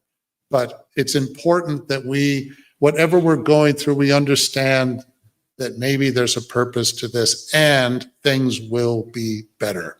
I just have to hang in there to the best of my ability. He also says, I repeat, courage and goodwill. Do not assign more than a mediocre value to earthly possessions and you will be rewarded. One cannot enjoy a lot of things without depriving others of their well-being, thereby morally creating a great evil. May the earth lie lightly upon me. So a couple things about this. I don't think the message here is that the material world is bad and I'm so detached that I'm going to somehow be above it all, or that I should be ashamed for the things I have in my life. That's not the point. The material world is a learning opportunity. It's a big school. It's a tool. Money, our relationship to money is very complicated. Money's energy. Money is something that we hopefully learn how to navigate whatever we have or don't have. I don't want to get into that details about the trials of being rich and poor because that's another subject for another time. But the point is this. The material world offers us all kinds of lessons, but of course, needless to say, it's temporary. Everything we have here, we're just passing through. It's on loan to us from God, as they say. So what Mr. Sanson is saying is don't be addicted to money as if that's the only thing that defines your self-worth. And don't be addicted to power. Joseph Stalin, and he's just one of many examples, killed millions of people to hang on to power. I don't want to think about what the consequences of that might be, but you get the idea. When we're addicted to power or anything like this, Buddhism talks about this a lot. If we're really trying to hang on to something, it creates a lot of unhappiness. So Mr. Sanson is saying, when it's time to let go, let it go. It's fine. It was great when you had it. Hopefully we learned, but it's time to let go. And I'm going to wrap up. There's a nice quote that I want to share with you. In the world of spirits, if there are rewards for every virtue, there are also punishments for every wrong, and the wrongs that escape human laws are always reached by the laws of God. Again, Marcia touched on this a little bit. Whatever we do, whether we are ethical or not ethical or a little bit of both, we can't lie to God. We might lie to others, we might even lie to ourselves, but not to God. And we have to take that to heart. And a wonderful quote, which was also mentioned before, to each according to his or her deeds in heaven as well as on earth, such is the law of divine justice. This is key. To each according to his or her deeds. Whatever our deeds are, whatever our intentions are, that will be the consequence. Thank you. Appreciate it.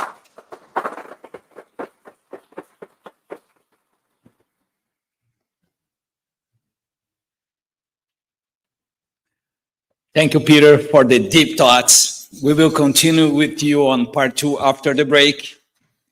I'm sure we don't know how to live well, but probably who knows that passed away last week. Divaldo Franco was a good symbol for us. It's how, when you know how to live well. If you're able to die with that smile in the face, is because you know why you came in and you did what you should. Well, now we're going to have a 15 minutes break. We ask that everyone to be back at, I would say, 3:15. It's fine. 3:15 p.m. promptly to continue our activities. When you hear the little bell ringing, please be aware that it's the time to return to our seats. Remember, the books authored by the speakers will be available for purchase during the break. Enjoy the intermission. See you in 15 minutes.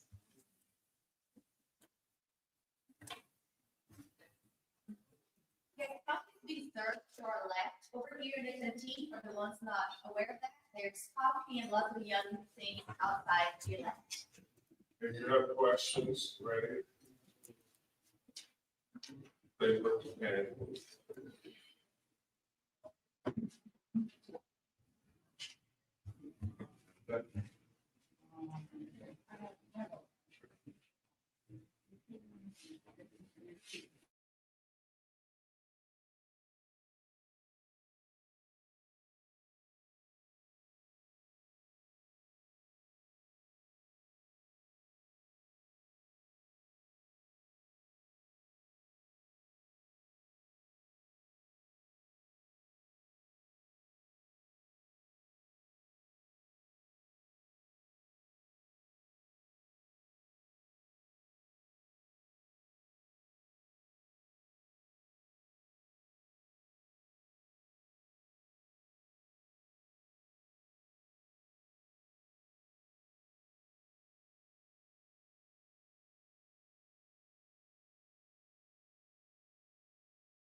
practiced charity, expecting nothing in return.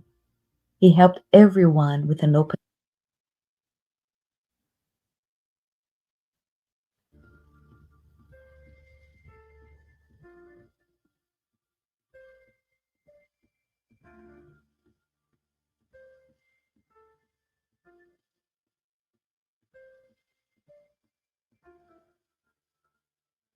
As we look up and think about the magnitude of the universe, thoughts of appreciation take over. As we remember people who have made an impact in our lives, we can only think of our beloved Divaldo Franco, and our souls are filled with love. For everything you did, Divaldo, we offer prayers of gratitude in the form of this simple tribute. Divaldo was a good man who followed Jesus in everything he did. With humbleness, detachment, and an unforgettable smile, his whole being was like poetry. He practiced charity, expecting nothing in return. He helped everyone with an open heart. During trials and pain, he accepted each lesson because he knew that redemption blossoms in the trials of life. His words are like blessed balm that caresses the afflicted and consoles the ones who suffer. Divaldo, a frank beacon that shines in the darkness with his fraternal light to guide us.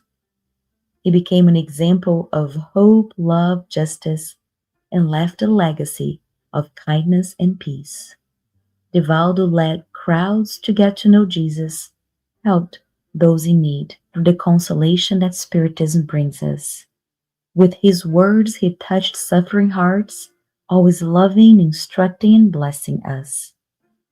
To this beloved and faithful servant who has now returned to the spiritual home, our eternal gratitude.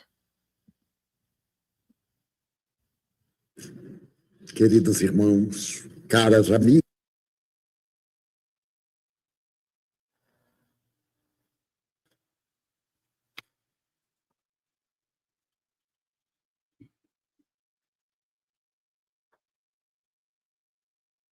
Okay.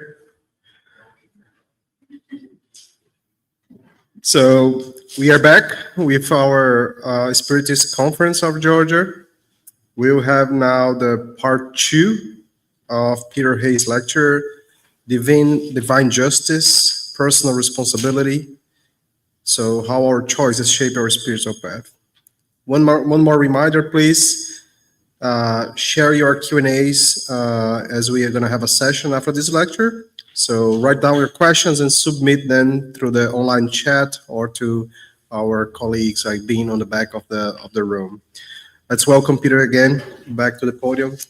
Thanks, Peter.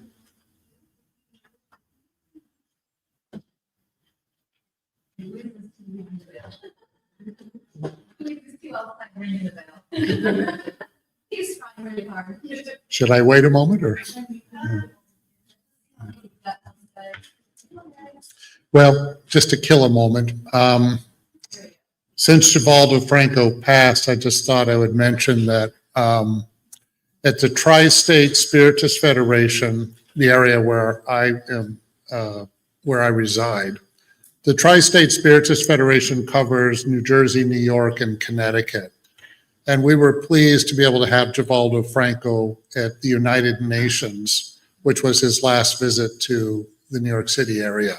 That was just a little over 2 years ago.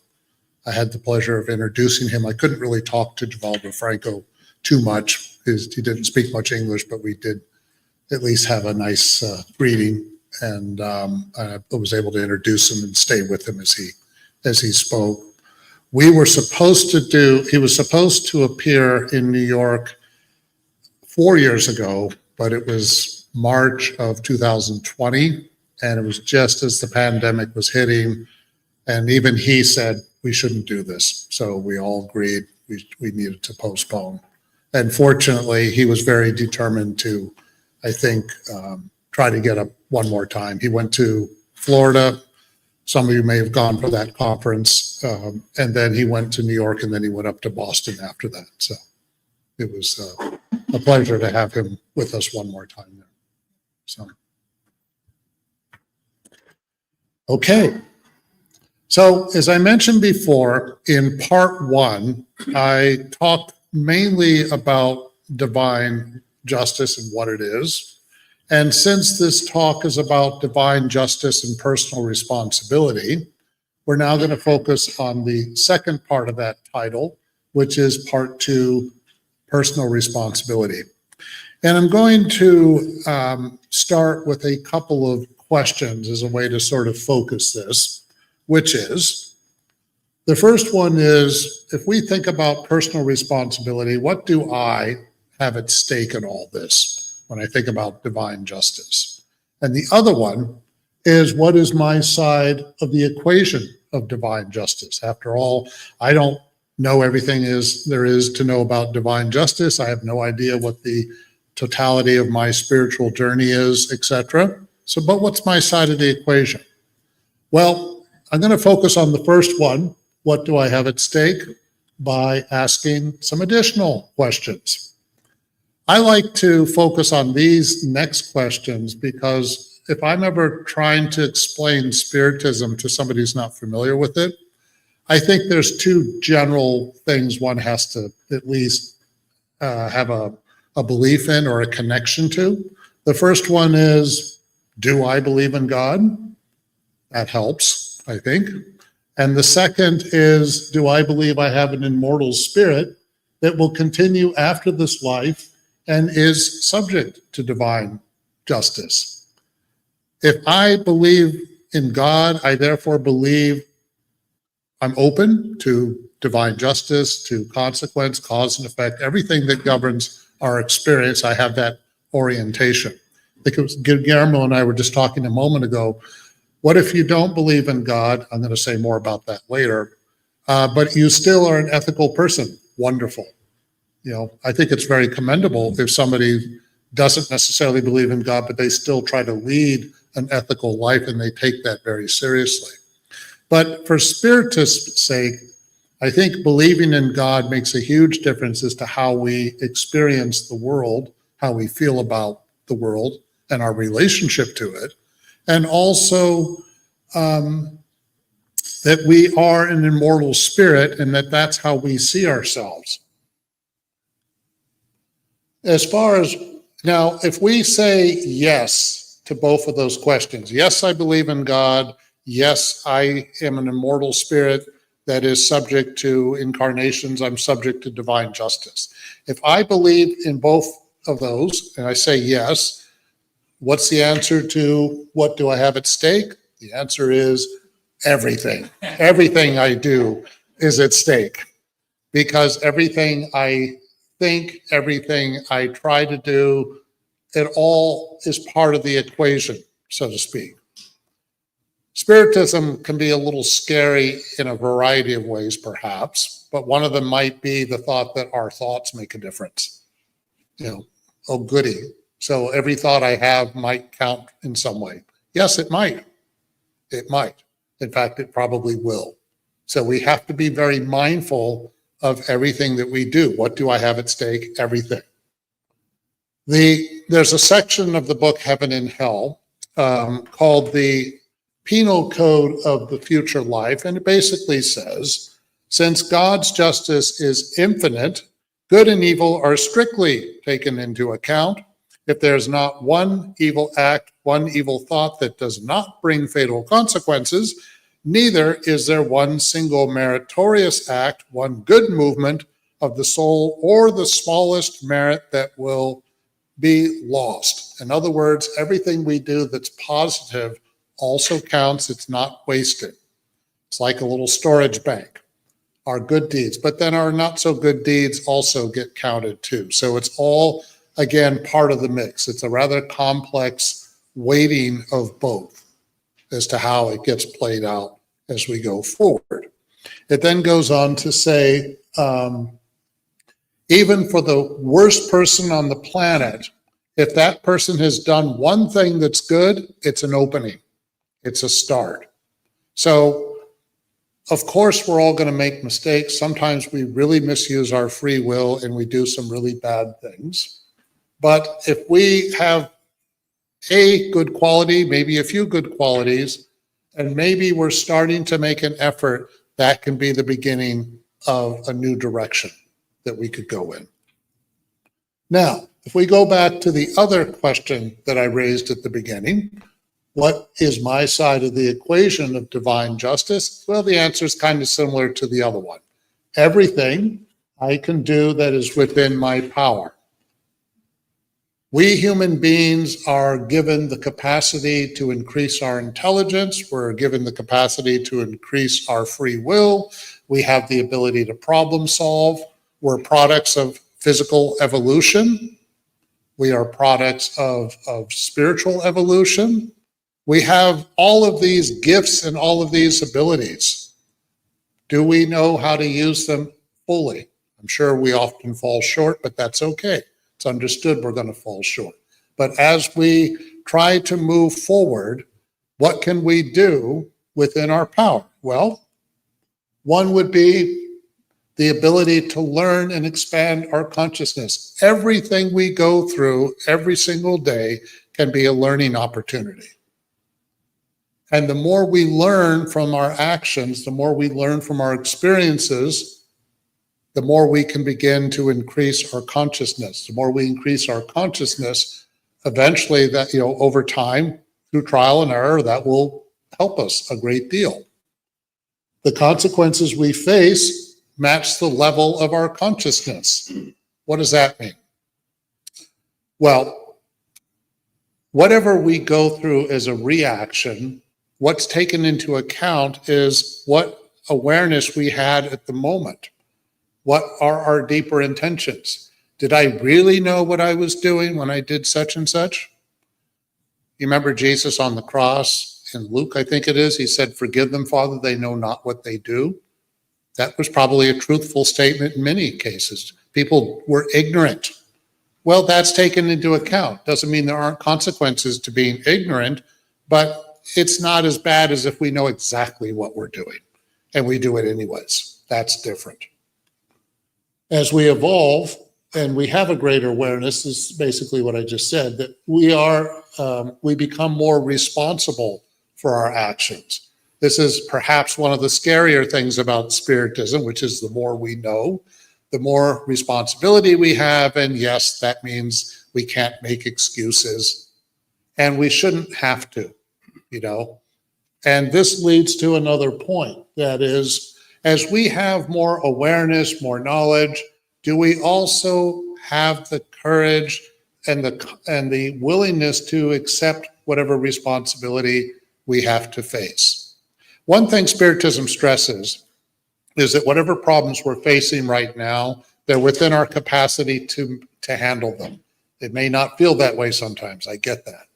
But we're never given something that's so overwhelming, it's realistically impossible for us to accomplish it. So a bad relationship, whatever it is, we are more resourceful than we might give ourselves credit for. So do we have the strength and the courage to get through whatever it is that we may be facing at the moment? That is, of course, part of taking personal responsibility for the things that we do, just as we take responsibility for the things that we don't do. And if we don't, if we fall short, and we probably will, we'll have another chance later. This is the beauty of reincarnation. It's not a get out of jail free card, so to speak. What it means is that we will have to try again. Antoine Bell, for instance, he expiated for the crime of murder, but in the explanation that was talked about, he's the cashier in the Canadian bank. I talked about him in part one. He was the cashier in the Canadian bank, law-abiding citizen who committed suicide. He didn't resist the urge to commit suicide, so he then had to go through the consequences of that, and he said it was pretty unpleasant. He felt unhappy and miserable, probably frustrated. Now, you might say, was it fair that, this obsessor spirit was turned loose on this poor guy? Well, that was part of what he had to learn to do, was overcome the temptation to commit suicide. So sometimes God allows an obsessor spirit to try to give us a hard time. Why? Because if we are vulnerable in that way, do we have the emotional strength to overcome it? So Antoine Bell had merit in that he expiated for some of the mistakes he made, but he also didn't quite go all the way, and he will have to go through whatever consequences there are about the suicide. And again, in fairness to him, was he a spiritist? No. Did he have full consciousness of obsession and past lives and the future life? Unlikely. So that has to be taken into account too. So when we talk about our personal responsibility, how much consciousness do we really have about a particular situation? If I'm a spiritist and I know suicide has all kinds of consequences and I do it anyways, then I'm going to have to be willing to face whatever that is. But it might be worse than if I had no clue. So that's something to keep in mind. Heavy point, but it's a way of illustrating that, again, divine law and our personal responsibility is connected to the level of our awareness of what we're doing at the moment that we're doing something. Okay? At the end of the day, this kind of goes back to sometimes divine law doesn't feel fair and all that, divine justice. We are all equal in the eyes of God. All of us have the same opportunity to advance. We don't all advance at the same rate. We all use our free will differently. So we're not in competition with one another. It's not a competition, but we are all given this opportunity to advance, and how that occurs is unique to every one of us. We all have our individual journeys in that way.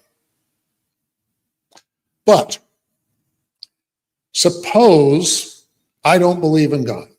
Suppose I don't believe in the future life. I'm going to play devil's advocate for a few minutes, because for part one, in the beginning, I said, do I believe in God? And do I believe I have an immortal spirit? So let's flip that on its head. Let's say I don't believe in God. In other words, I believe that we only have one shot in life, and that's it. Consciousness is nothing more than a physiological cause through evolution, period. There's no spirit, there's no afterlife. I'm sorry, all of you people have these beliefs about God and immortal spirits, but it's just not true. There's no evidence for it, okay? Mediumship, so forth. I could be Mr. Skeptic, okay? I don't believe in God. Now, here's the question. If one doesn't believe in God, yes, one can still be ethical, but there's a question that maybe could nag at humanity a little bit. If we don't believe in God, we don't believe in a future life at all, that would suggest what? Is there really consequence? Or is there only consequence via human law and only if I get caught?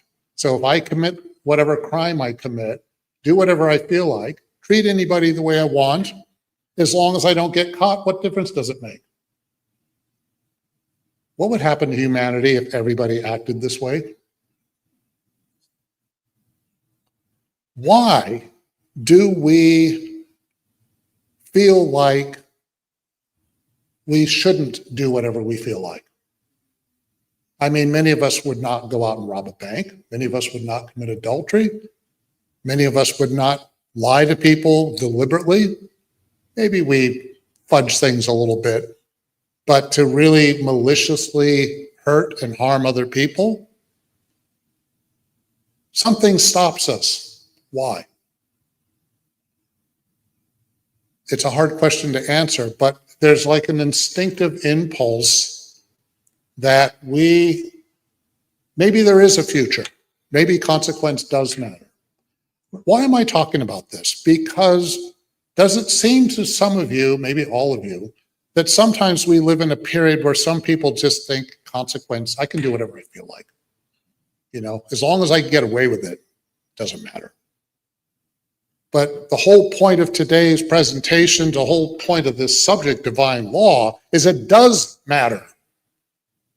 Everything we do matters.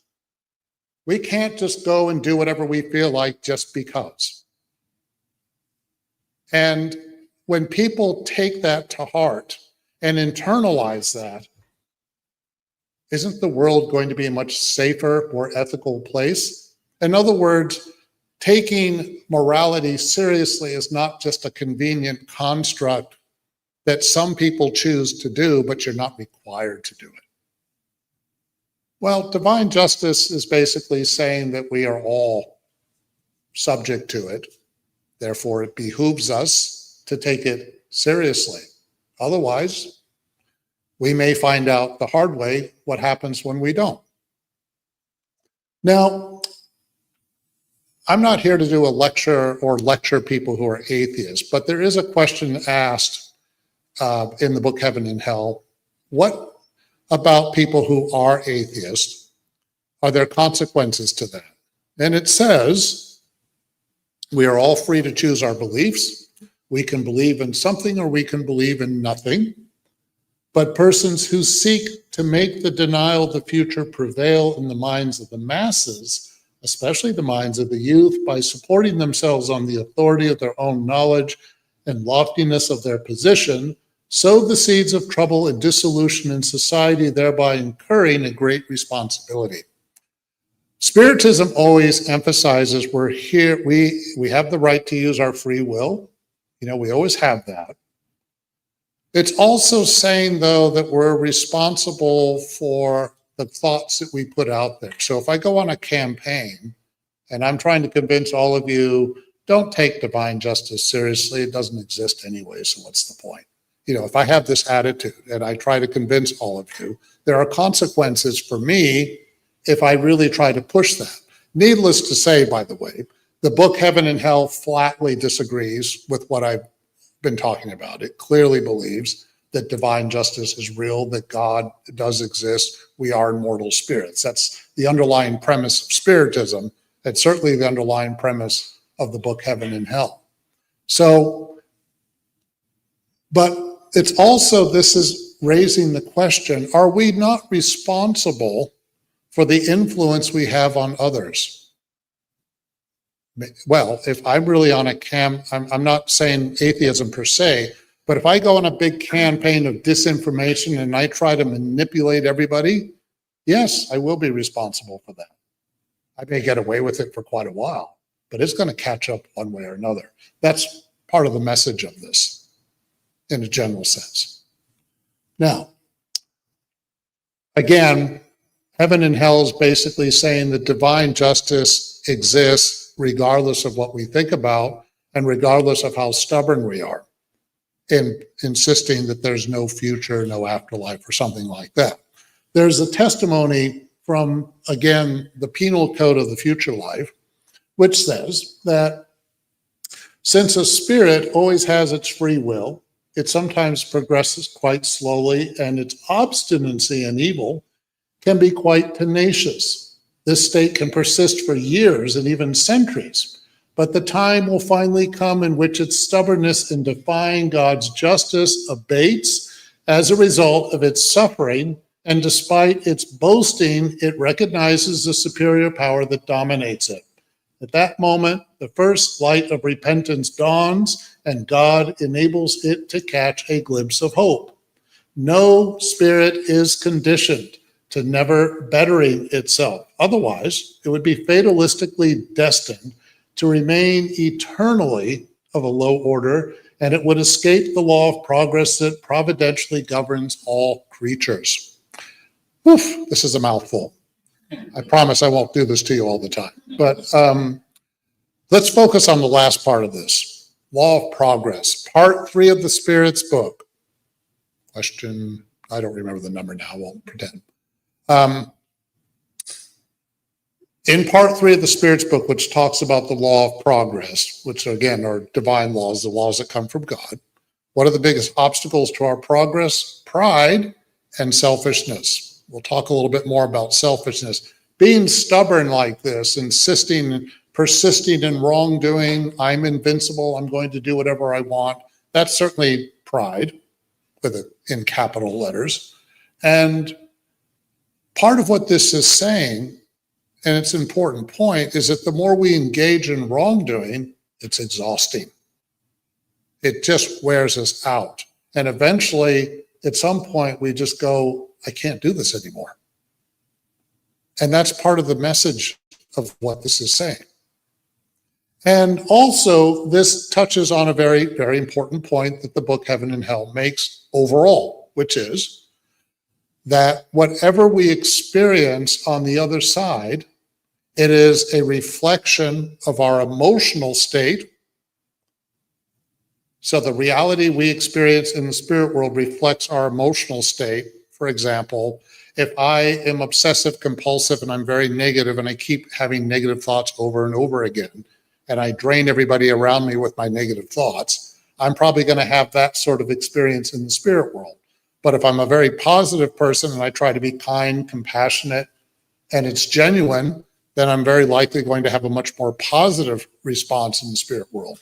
The point is that the spirit world is a reflection of our thoughts. We get back what we put in, so to speak. And as a result, heaven and hell are the emotional state that we are going through at the moment. Key phrase there is at the moment. Whatever we go through can change when we change. It's up to us to change. So what do I have at stake? Everything, because I'm the one that has to go through the experience. What's my side of the equation? Try to work on myself, try to be a better person, and then the environment around me starts to change. If you don't pray on a regular basis, try it and see if you don't start to experience things a little different. And when I say prayer, I mean something genuine that is, asking for help. It's not, please God, can I win the lottery kind of prayer, as much fun as that might be, but or not. But the point is that when we ask for help, then we can begin to receive help. Going back to our friend, Mr. Sampson, he was the spirit that I mentioned at the end of the first presentation, part one, who generally speaking had a very positive experience on the other side. There was a spirit that spoke on his behalf, who mentioned that those who really don't believe in the future, I'm not going to continue, there's only nothingness, and that's it, I believe in nothingness.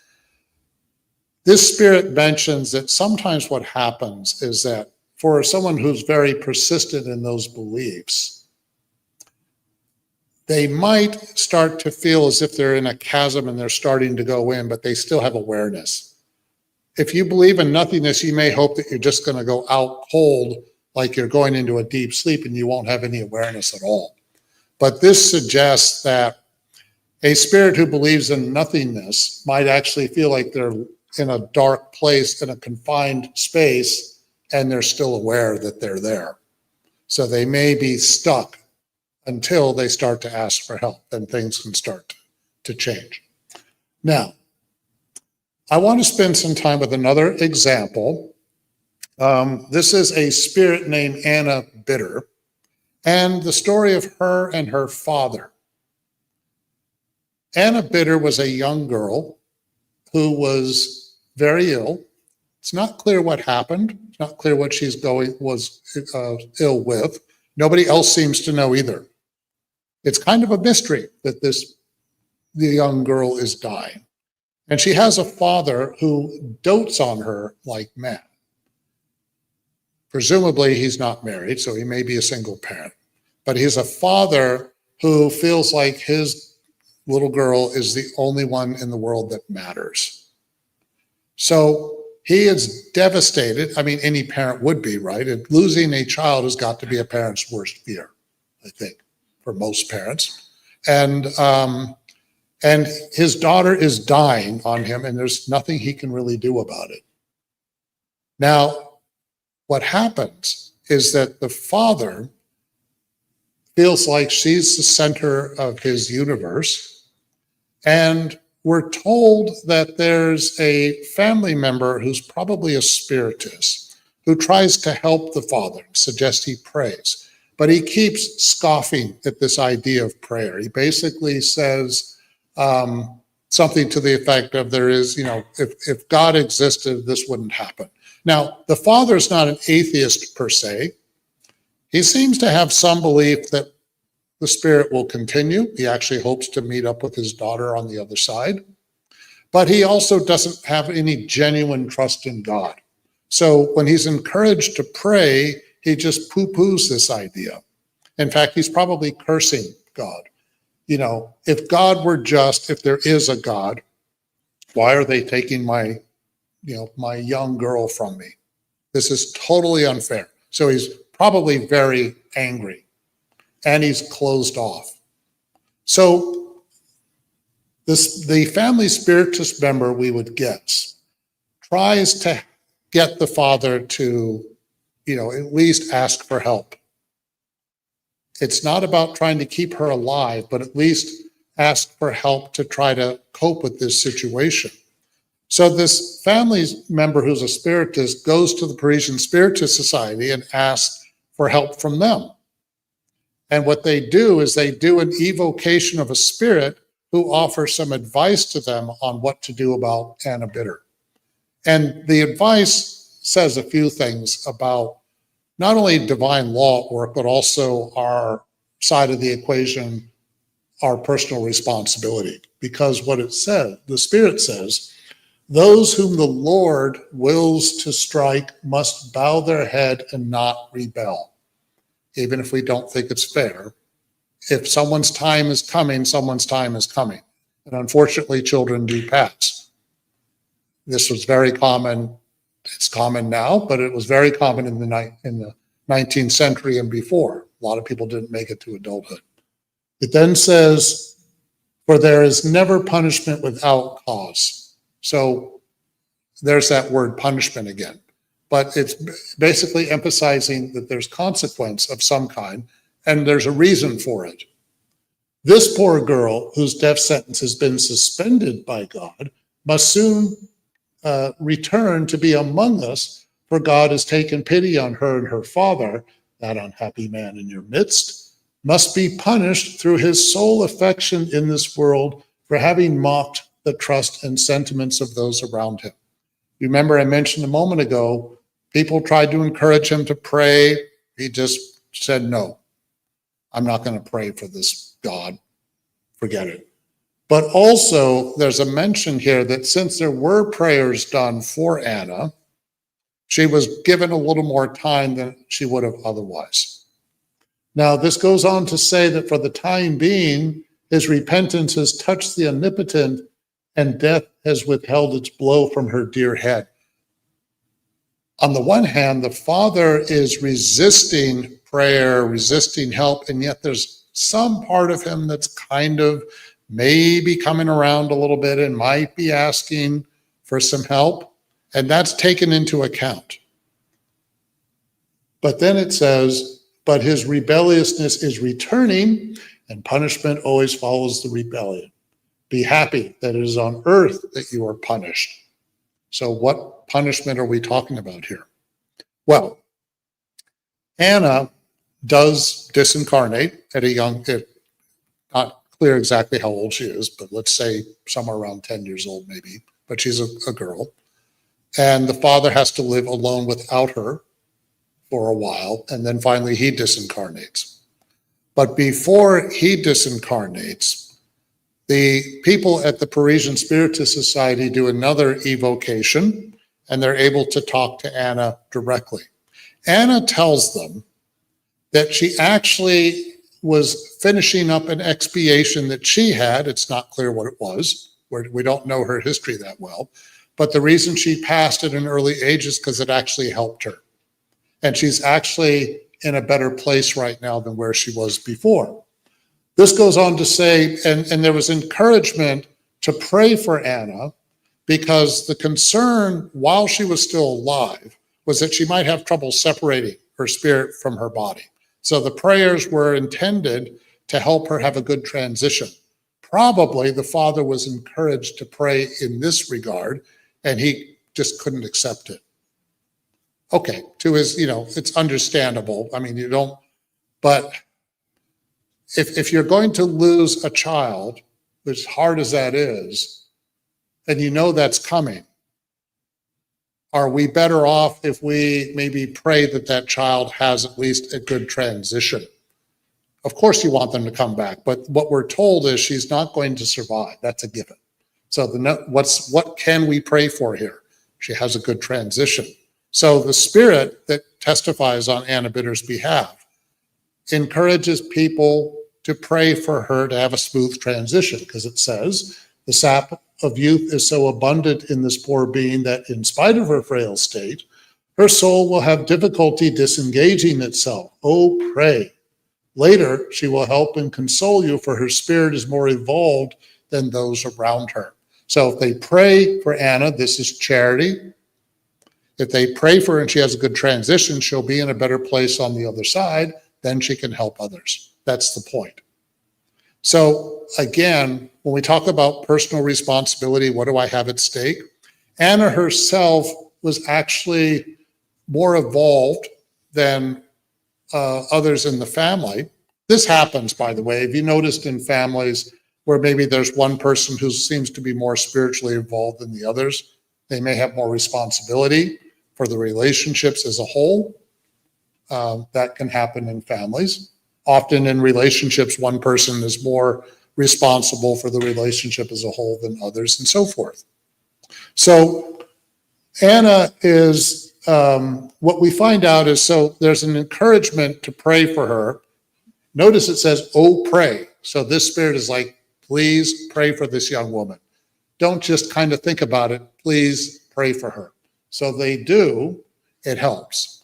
She finally disincarnates. And then Anna is able to give passivity at the Parisian Spiritist Society. And she's thinking about her father. And she's not angry at her father. She is worried about him. Perhaps a little disappointed at his obstinacy, because what happens is he's on his own for a while, still won't pray, still won't ask for help, and so forth. And he's alone. What she says is there are times when it seems that divine light enters him. However, it is nothing more than a passing light and quickly relapses into his old thoughts. So if he were more open, do you remember I mentioned in part 1, you must love God with all of your heart, all of your soul, and all of your might. Part of loving with all of our heart is things like prayer. Well, it's really connected to all of them. Prayers affects us from the heart, it affects us through our soul, and it also affects us through all of our might. But the point is that when we try to accept the presence of God, the existence of divine justice in this case, then what's happening is that it helps to create an opening. Now, what Anna noticed is sometimes her father was starting to come around just a little bit. The light would start to come into him, but then he would have this rebellious attitude, scoff at God, and the light subsided for the time being. She then goes on to say he only has one seed of faith in him, but it's suffocated by worldly interest and will only sprout by means of new and more dreadful trials. At least that's what I fear. So what Anna is saying is that her father is not... he's very attached to this world.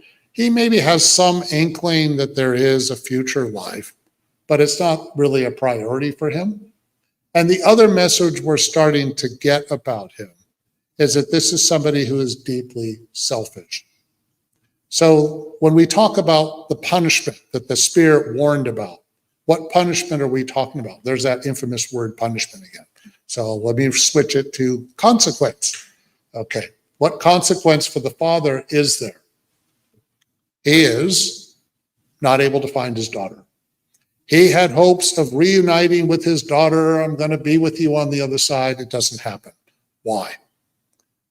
Well, partly because in the spirit world, spirits can vibrate at different levels. So a spirit that's vibrating at a higher level has more consciousness, generally has a more of a balance between morality and intelligence, and that spirit has a greater sense of vision. Whereas a spirit vibrating at a lower level does not have the same kind of vision. Anna is actually right next to her father, and she can see him perfectly well. He cannot see her. In fact, he can't see anything. The only thing Anna's father can see are the individuals that he knew in his past incarnation. He knows that he disincarnated, by the way. He's quite aware of that. But he can only see the incarnates that knew him when he was alive. And his impression is they don't seem to miss him. In fact, they may even be glad that he's gone. Why? Because he was kind of a pain in the neck.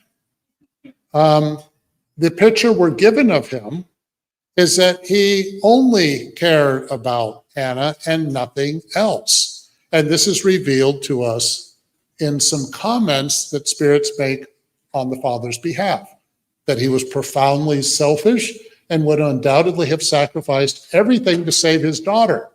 Well, that's commendable as a loving parent, but it goes on to say he would have unscrupulously sacrificed other people's interests to his own advantage. Except for his daughter, he was not attached to anyone.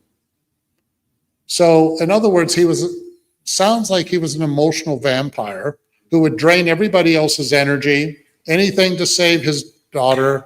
Who knows how he treated other people? Maybe he took his anger out on people. One could, fill in the blanks. As a result, he alienated people. And the other question one could ask is, okay, apparently Anna was the most important person in the world to him. I'm sure he did love her, but on a deeper level, did the father really know what love is? Or was Anna more of a narcissistic image of himself? And so this is somebody who, if I feel like my family, my biological family, are the only people in the world that matter and nobody else does, and I'll gladly sacrifice everybody else, that's not love. We are all equal in the eyes of God. Spiritism stresses fraternity, charity, compassion for one another. We're not going to love a stranger the same way we love a family member, but we don't have ill will towards a stranger. It's not a us versus them mentality. And so the father was too much wrapped in himself and only really cared about himself at the end of the day. Now, what happens? He took no interest in anyone while on earth. Here, meaning the spirit world, no one takes an interest in him. He is alone and abandoned. That is his punishment. There's that word punishment again, but that's how they put it. Now, the important thing to remember is, could this change? Almost like that. It could, if we are willing, if we allow ourselves to receive. But what they tell us is, but what does he do? Does he speak to God? Does he repent? No. He continues to complain, even to blasphemy. In other words, he does what he did on earth. He's very obstinate and stubborn. So help him through prayer and counsel so that he may come out of his blindness. The goal, we're not supposed to be vindictive towards someone like this. We pray for them. We hope that eventually they come around. But when we talk about my personal responsibility, what do I have at stake? It is up to me to create the opening within my heart to allow to receive help. I'm sure you all know this. You can't help anybody. Think of anybody you care about who's really struggling. Can you help them if they're unwilling to help themselves? I'm not asking you to tell me your stories, but do any of you know people who are really in a bad situation and you try to help them and they just, the kind of person who every time you try to make a suggestion, they have 10 reasons for why they can't do that because they want to go on being miserable. Well, again, we have our free will. We can do that. But then this sort of thing may happen. And the father, once he allows himself, if he's willing to allow himself to change, things can change as well. If you know the book No Solar, you remember Andre Louise is in the lower zones. When he starts praying and asking for help, help finally comes. This is, again, divine law. And when we talk about personal responsibility, again, it's up to us to take the initiative, have the moral courage, the strength, the resilience, whatever it is, to try to ask for help. Now, I want to mention another spirit, because I mentioned before that the Father doesn't really understand what love is. I think it's safe to say. But here's a spirit named Victor Leblouf, who died at the age of 20. He was a worker on the docks in Le Havre, France. And whatever money he earned, he put the money towards caring for his mother. His mother was poor, they were poor. And his priority was to make sure that she was secure. He didn't spend the money, he wasn't frivolous, he wasn't, living the party life that someone at that age might be tempted to do and all that. So his priorities out of love, a genuine love, were towards his mother. He disincarnates at the age of 20, and he is actually in a very positive place on the other side. What does he say? My friends, life is painful and difficult if you do not hold its true purpose before you.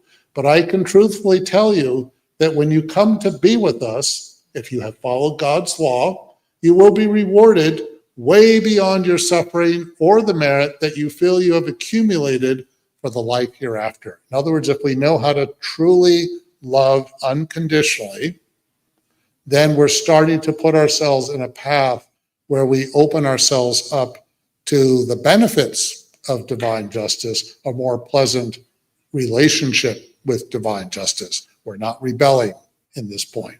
He then goes on to say, be good and charitable, show that kind of charity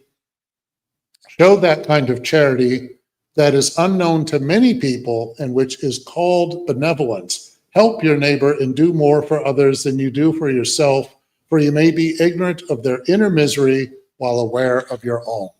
So he's, again, emphasizing the core teachings of Jesus. I'm sure you guys know that if you read Sermon on the Mount, Matthew chapters 5 through 7, wonderful summary of the teachings of Jesus. And what he is emphasizing is that when you try to put that into practice, then you can really begin to feel in a much more peaceful and happier place that is sustainable.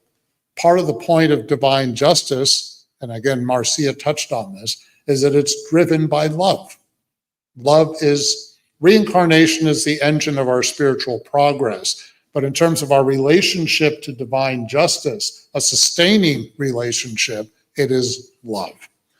And I'm going to start to wrap up from a spirit named Georges. This spirit made comments after Mr. Sampson, and he talks about what love can do. He says, love knows no bounds. It expands throughout space, alternately giving and receiving divine consolation. The sea seems to extend infinitely beyond one's sight.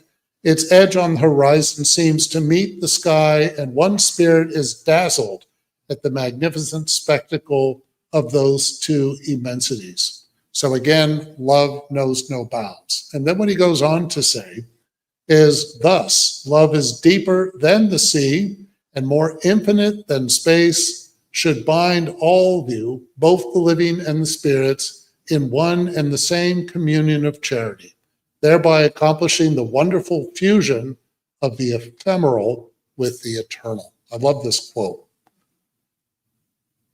Love is the natural state of things. Yes, we use our free will. Yes, we make mistakes. Yes, we engage in wrongdoing and all that.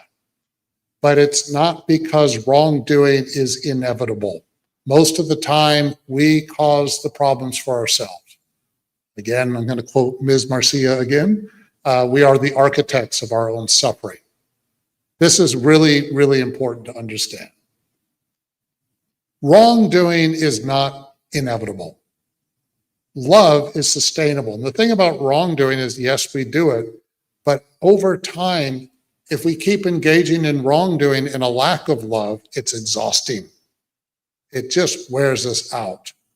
Isn't it much easier if we learn how to truly love in a more genuine way? And when we do that, it puts us in a deeper state of peace and serenity. It means that everything we confront, we can handle. And it also, again, embraces the idea that life continues. Because if nothingness is all there is, then love doesn't matter either. And that seems very short-sighted. So to wrap up, divine law and personal responsibility is about all the ways in which we can utilize love toward one another and toward ourselves. Joanna de Angelis again stresses self-love as being important. That's not narcissism. It's a healthy sense of self-esteem. We need to have a balance of both. I think it's probably safe to say it's hard for us to truly love others if we don't love ourselves in a positive way as well. And we all have to find all the ways to navigate the way in which love works itself within us and within the journey of our spirits. Thank you very much.